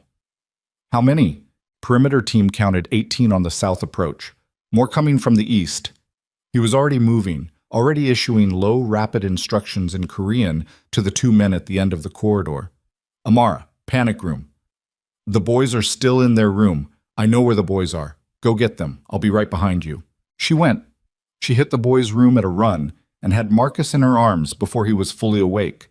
He made a sound of protest, a child's complaint about interrupted sleep, and she said, "Shh, shh, come here," and grabbed James with the other arm, both of them heavy and warm and disoriented, and she carried them out into the corridor where Ji-hoon materialized exactly as he had said he would. And he took Marcus from her without asking, just lifted him and carried him with the certainty of a man who had decided this was his and was not looking for permission, and they moved together down the corridor to the kitchen and through the door she had studied 3 days ago and now needed. The panic room was concrete and steel behind its false wall, 12 by 12, a bench along each side, a monitor system showing 8 camera feeds, a medical kit, water, a radio. She put James down on the bench. Ji-hoon put Marcus beside him. Both boys were awake now, awake and looking between their mother and this man with the wide-eyed silence of children who understood that something serious was happening and were waiting to be told how to feel about it. Ji-hoon crouched in front of them. He looked at Marcus first, then James.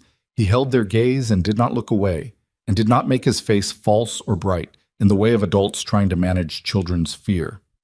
He looked at them the way he looked at everything that mattered, directly, with full attention. "You're going to stay in here with your mama," he said, low and even. "The door locks from inside. No one can open it but her. You stay quiet, and you stay with her, and you don't open the door for anyone except me." He looked at them both. "Can you do that?" Marcus looked at him for a moment. Then he nodded. James said, "Are you going to fight?" Ji-hoon held his son's eyes. "Yes." "Are you going to win?" A beat. "Yes." James considered this with the gravity of a 3-year-old conducting a serious assessment. Then he nodded too. Ji-hoon stood. He looked at Amara. In the gray light of the panic room, his face was the face she had first known. Still, watchful, giving nothing away. But she could read him now in ways she couldn't then. And what she read was not cold and was not nothing.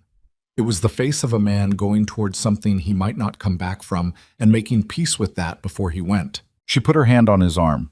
"Come back," she said. He covered her hand with his for 1 second. Then he was gone, and the door sealed behind him, and she was alone with her sons and 8 camera feeds showing the estate in the green-gray of night vision. She sat between the boys and pulled them close and watched the screens. It started on the south feed. Movement at the tree line, fast and organized, men moving in formation with the specific discipline of people who had done this before. She counted. 12 on the south approach, spread wide to prevent easy containment. On the east feed, more movement. She couldn't count them. The camera angle showed the access road and then the wall and then the dark beyond it, and the dark was full of things moving. Ji-hoon's men met them at the south wall. What happened next was not like the movies. It was faster and less legible and more brutal. Not a choreographed sequence, but a collapse of order, bodies moving in and out of camera frame, muzzle flashes like stuttering light, the sound of it reaching the panic room as a muffled percussion she felt more than heard. Marcus pressed his face into her side. She put her arm around him and kept her eyes on the screens. On the north feed, the one showing the garden side of the estate, she saw Ji-hoon. He moved along the garden wall with 2 of his men, flanking toward the east approach, where the secondary force was breaching. She watched him and felt something cold and clarifying move through her. The specific sensation of watching a person you loved operate in a context where love was entirely beside the point. He was precise and fast and completely without hesitation. And the man who had knelt on a bathroom tile saying all of us was the same man on the screen and also entirely different. And she was finally watching him, done trying to resolve the contradiction. It was not a contradiction. It was a person. People contained more than one true thing. She had known this in theory for her entire adult life, and it had taken 3 years in a panic room in a Korean mountain estate for it to stop being theory. James had fallen back asleep somehow, impossibly, the way very young children could. Marcus was awake and quiet, and she kept her arm around him and her eyes on the screens. On the south feed, 2 of Ji-hoon's men were down, not moving. She stared at the screen and told herself to breathe. On the east feed, Ji-hoon's group made contact with the secondary force, and the camera feed stuttered. Something hit the east wall, impact close enough to affect the camera mount. And when it steadied, Ji-hoon was still moving, still upright, still functional, and the east approach was beginning to break. Then the south feed showed something that stopped her breathing entirely. A man moving separately from the main assault group, not with the others, coming from a different angle, diagonal, toward the main building rather than the wall. He was larger than the others. He moved with the confidence of a man who was not part of the assault team, but above it. Not a soldier, a principal. She had never seen Cha Min-seok in person. She didn't need to have seen him. The way he moved said everything about what he was and what he thought of himself. He was heading for the side entrance, the one she had come through 4 nights ago. She looked at the door of the panic room. Sealed. Ji-hoon had said no one could open it from outside. She believed him. She made herself believe him and kept her eyes on the screen and watched Min-seok reach the side entrance and try the door and find it locked and stand there for a moment, calculating. Then he looked up at the camera, directly at it, as if he knew someone was watching. He smiled. She felt the smile in her chest like a cold hand closing. On the other feeds, the main assault was breaking. Ji-hoon's people had the numbers contained on both the south and east, and the fight's energy was changing, the organized advance disintegrating into something less controlled. She could see it even on the small screens, the shift from offensive pressure to defensive scramble. They were losing. Min-seok's people were losing. But Min-seok himself was not retreating. He stood at the locked side entrance and looked at the camera for another 5 seconds. Then he reached into his coat and held up a phone, showing it to the camera, showing it to whoever was watching, and dialed. Her phone buzzed. She stared at it. It buzzed again. Marcus looked up at her.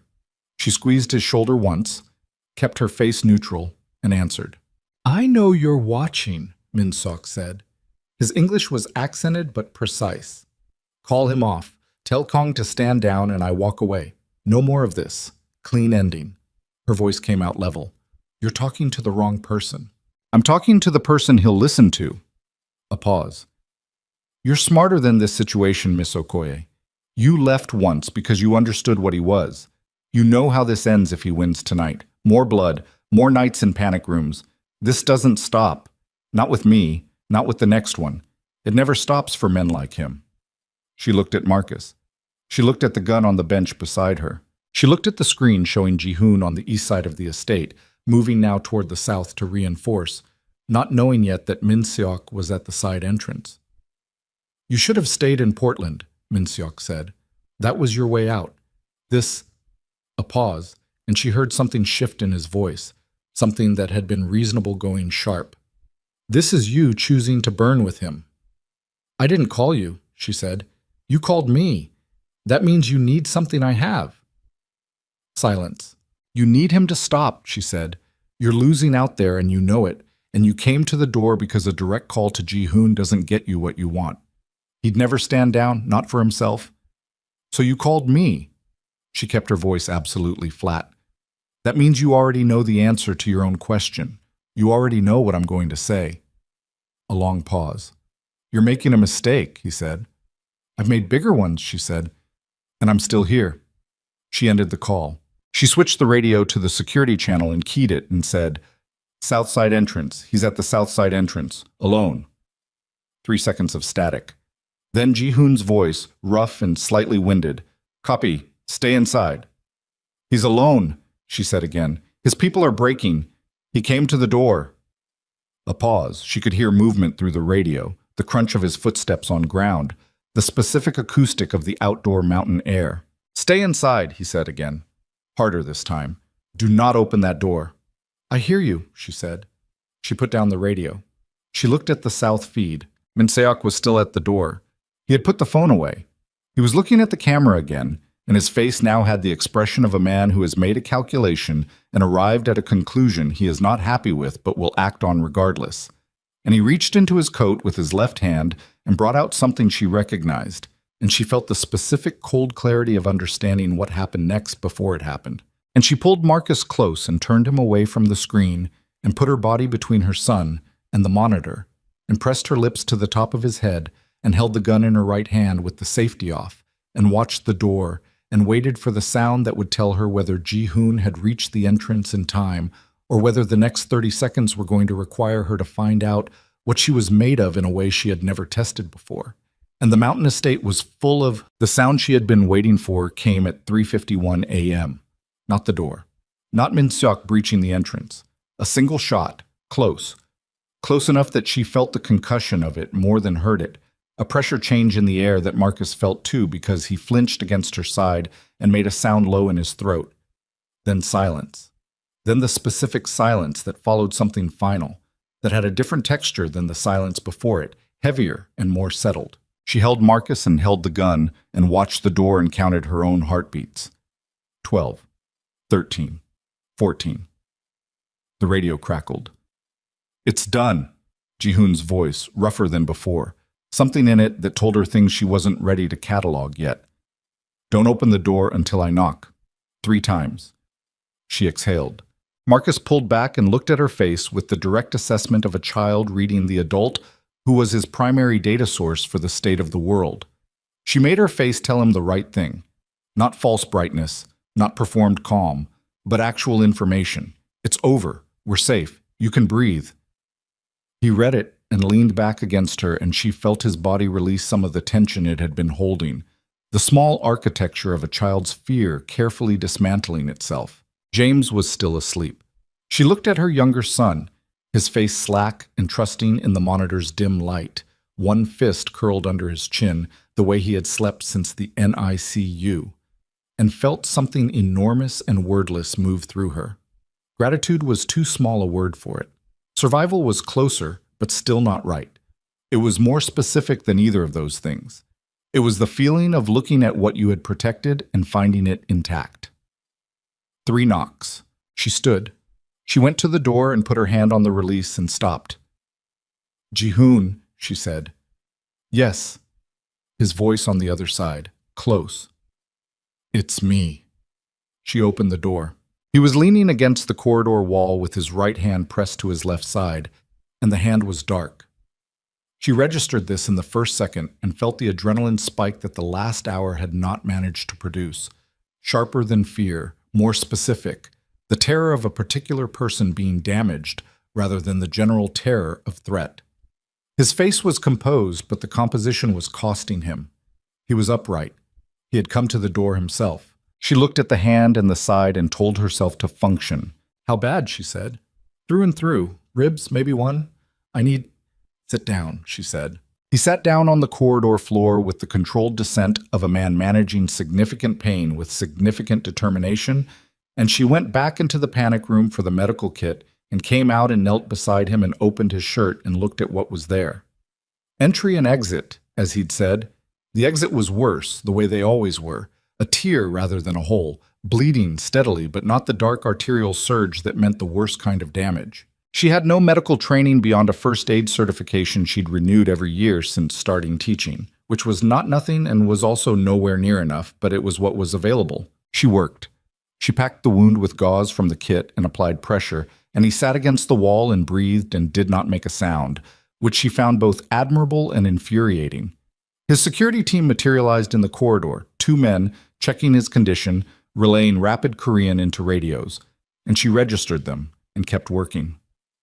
Min Seok, she said. Dead, he said. She pressed the gauze harder than necessary. He exhaled through his teeth. Tell me how. He came through the side door after the call, breached the lock. I met him in the service corridor. A pause for breath. He shot first. He missed. I didn't.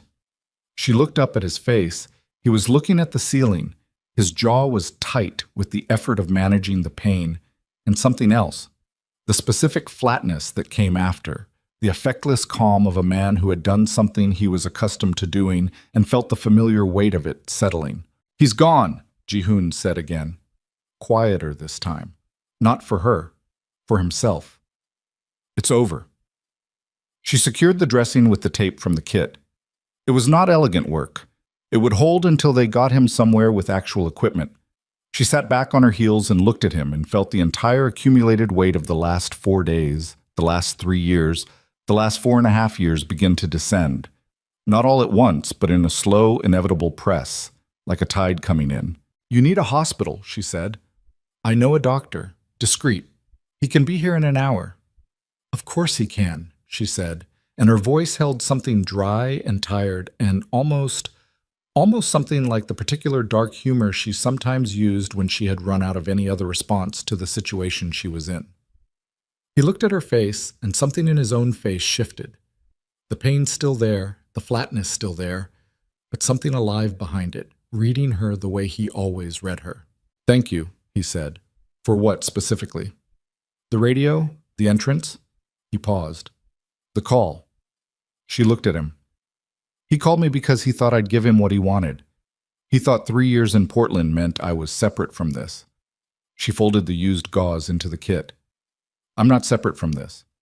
I was never separate from this. I stopped pretending that somewhere around the time I got on the plane. He was quiet. That's not the same as forgiving everything, she said. I want to be clear about that. I know. There's a lot we haven't talked about. A lot I still don't... She stopped. Put the kit aside.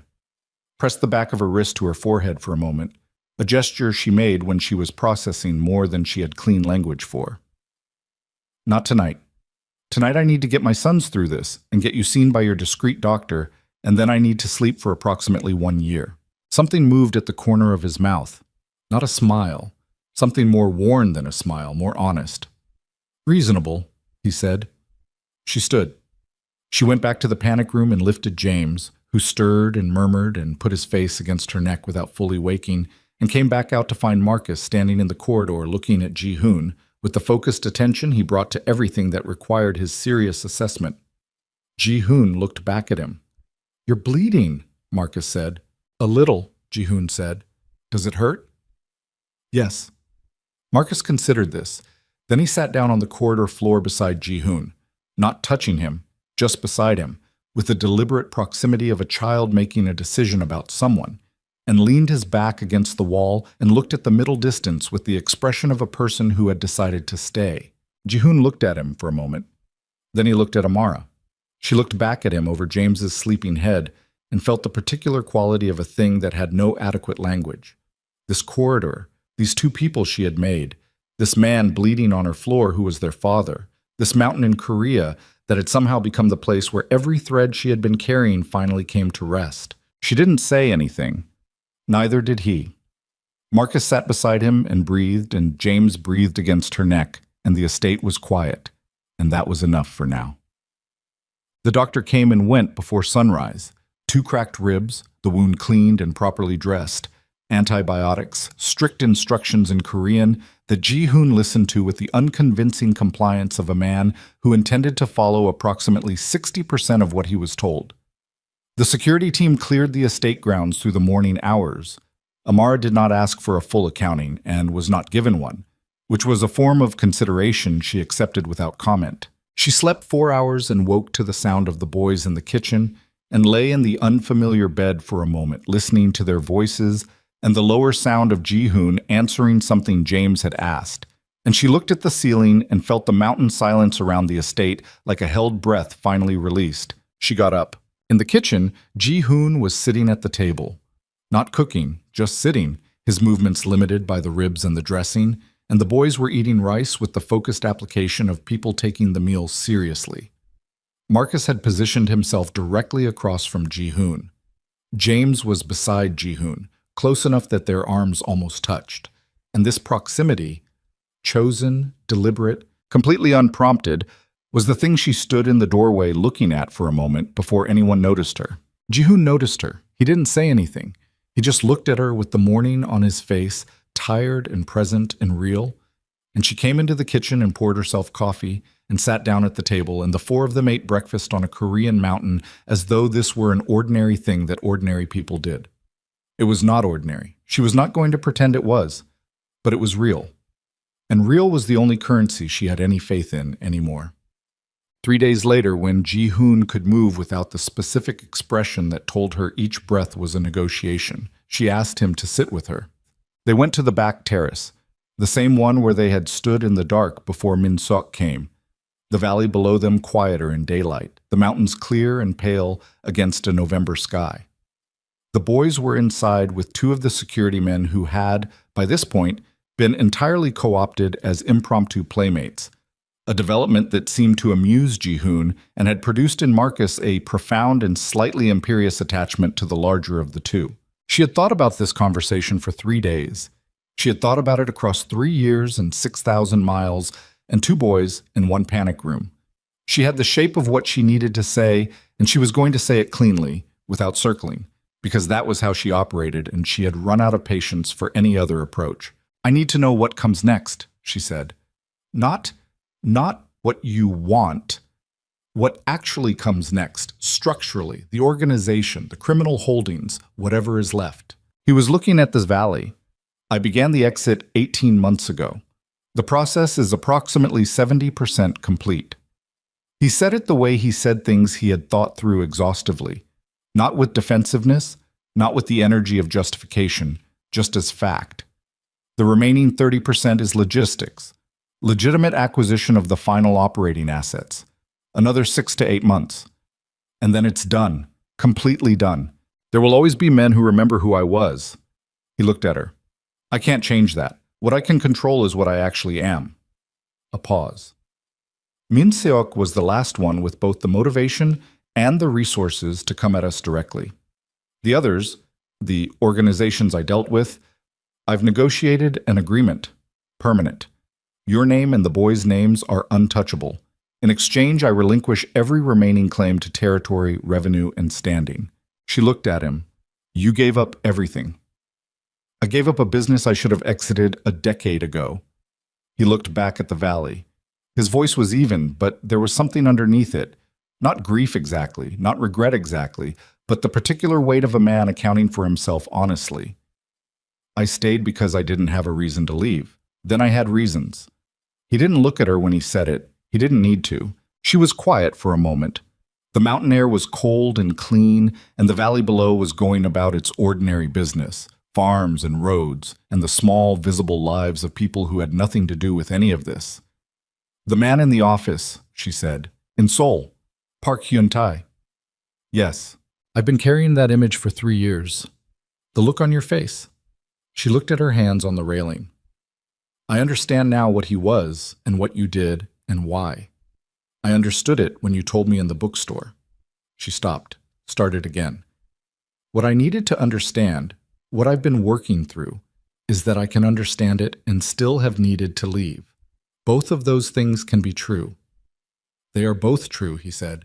"You're not angry that I left." "No." Simple and complete. "You made the only decision you could make with what you had. I read your letter 100 times. You didn't leave because you stopped believing in me. You left because you were afraid of what it would cost your children to stay." He turned to look at her then. "I spent 3 years trying to become the answer to that fear. Whether I've managed it isn't for me to decide." She looked at him. In the morning light, he was older than the man she had married in a cold transaction in a Chicago hotel suite, and the age was not subtraction. It was addition, the accumulation of everything he had been through and done and chosen and paid for. She knew this face. She knew it better than she had known any face except her son's. "I'm not ready to be married to you again," she said. He held her gaze without flinching. "I know. I'm not saying never. I'm saying not yet. I need time that isn't a crisis. I need to know what it looks like when nothing's on fire." She looked away. "I need you to be in my son's lives without that being contingent on what happens between us. Those are separate things." "They've always been separate things," he said quietly. "I should have said that more clearly before now." She nodded. "We're going to stay," she said, "in Korea, for now. The boys, they should know where they come from, half of where they come from." She paused. "I want to open a bookstore. I've been planning it for years and I keep not doing it, and I'm done not doing it." Something happened in his face. Small and controlled, but she caught it. The specific thing he did when something mattered more than he was going to say. "Tell me what you need," he said. "Nothing from you financially. I have enough to start." She held up a hand at whatever he was going to say. "That's not pride talking. That's me needing to build something that's mine. You can support it in other ways when I ask you to." "When you ask," he said. "When I ask." He nodded, and then he said nothing more about it, which was exactly right, which was the Ji-hoon she had learned and left and was now, slowly and without ceremony, beginning to map again from the beginning. What?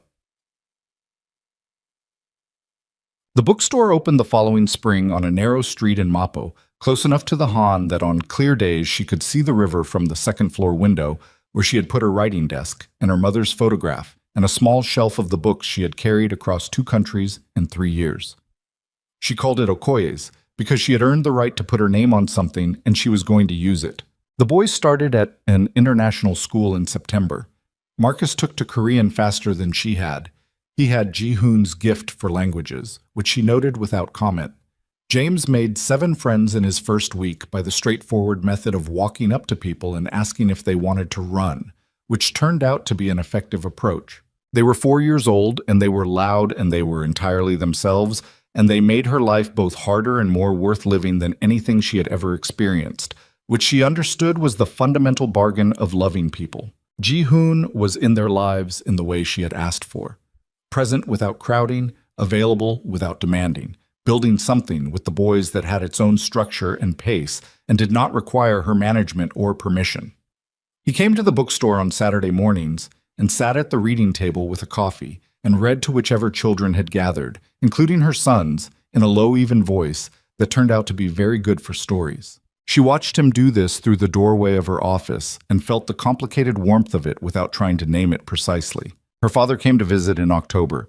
He spent 2 weeks, and on the 4th day, Ji-hoon came to dinner, and the 3 of them sat at the table after the boys were in bed, and her father looked at Ji-hoon across the remains of the meal and said, with the directness of a man who had run out of patience for his own evasions, "My daughter gave up 3 years of her life because of choices I made.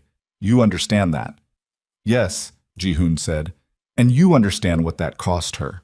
I understand what I know of it. I imagine I don't know all of it." Her father looked at him for a long moment. Then he nodded, once, the particular nod of a man not offering forgiveness but acknowledging the weight of a thing.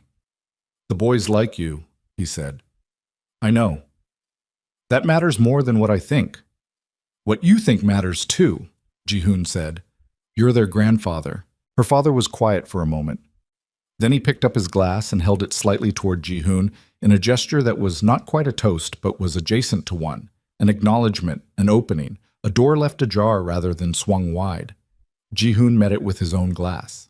They drank. She looked at the two of them across her dinner table and felt something she had no precise word for. Not happiness, or not only happiness, but the specific quality of a moment that had been earned rather than given, that carried in it the full cost of everything that had come before. A year after the estate. November again, the same cold, the Han gone gray and wide beneath a sky without character. She was closing the bookstore on a Thursday evening, the last customer gone, the lights down to the reading lamp she always left on in the children's corner because she liked coming in the morning to find it still burning. She was at the front window turning the sign when she saw Ji-hoon across the street. He wasn't waiting for anything, it seemed. He was just standing there with his hands in his coat pockets looking at the bookstore the way she had seen him look at things that mattered to him. Completely, without performance, just the real looking of a man who wasn't managing his own face. She opened the door. He looked at her. The street was quiet between them, the cold moving down from the north, the river smell in the air. "Were you going to knock?" she said. "I was deciding," he said. She leaned against the doorframe. "And?"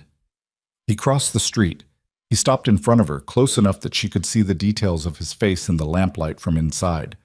The lines that had been added, the steadiness that had always been there. The specific and particular way he looked at her that she had spent years trying to make herself indifferent to and had never once managed. He reached into his coat pocket.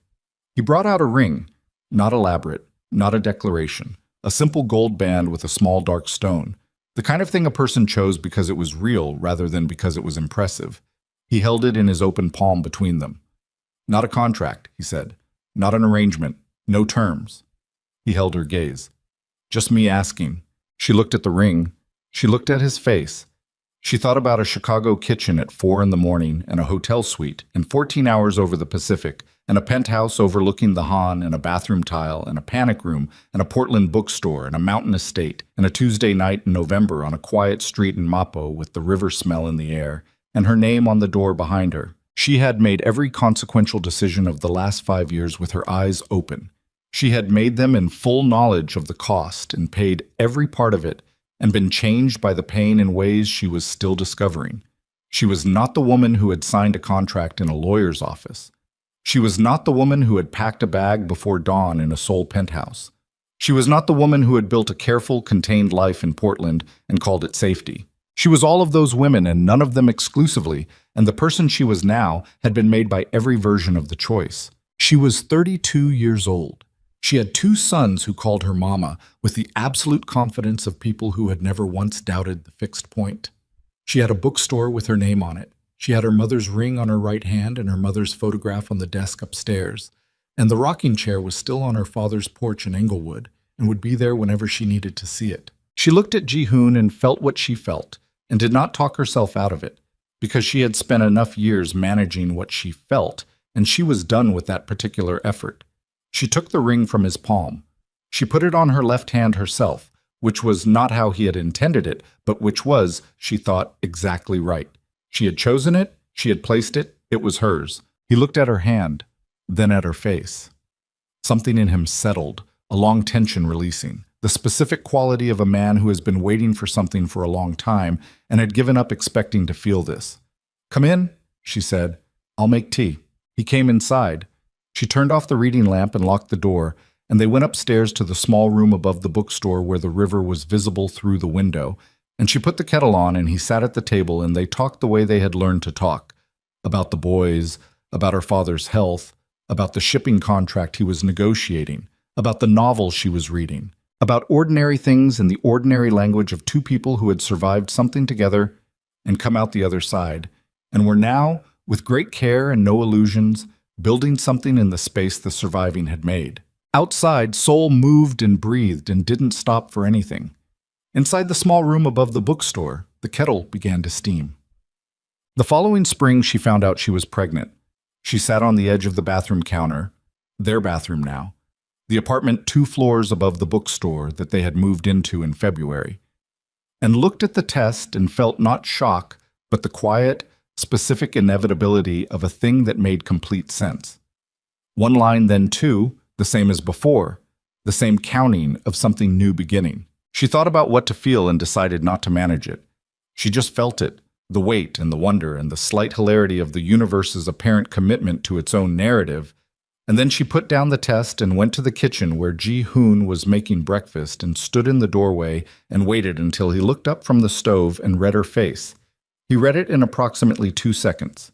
He put down the spoon. She watched his face do the thing it had done in a different bathroom 4 years ago. The stillness, the landing, the thing beneath it that he had no control over, the realness of a man feeling something true. He crossed the kitchen. He put both hands on her face and looked at her and said nothing, which was the right thing. From the boys' room came the sound of Marcus and James in the middle of their morning argument about something that was both completely serious and entirely unimportant. The rhythmic noise of 2 people who had been together since before they had language and had never once figured out how to stop talking to each other. Ji-hoon's hands were warm on her face. She put her hands over his. Outside, the Han River was running high with spring water, gray-green and wide, running toward the sea the way it always had, indifferent to everything and continuous through all of it. And in the room above the bookstore on a spring morning, a family that had been made from a disaster was simply alive, which was not a small thing, which had in fact been the hardest thing any of them had ever done. Their daughter was born in October. They named her Seo Rin, for a grandmother who had cooked the same stew every Sunday and believed that care had a language that didn't require translation. She came into the world loudly and immediately, as though she had things to accomplish and saw no reason to wait.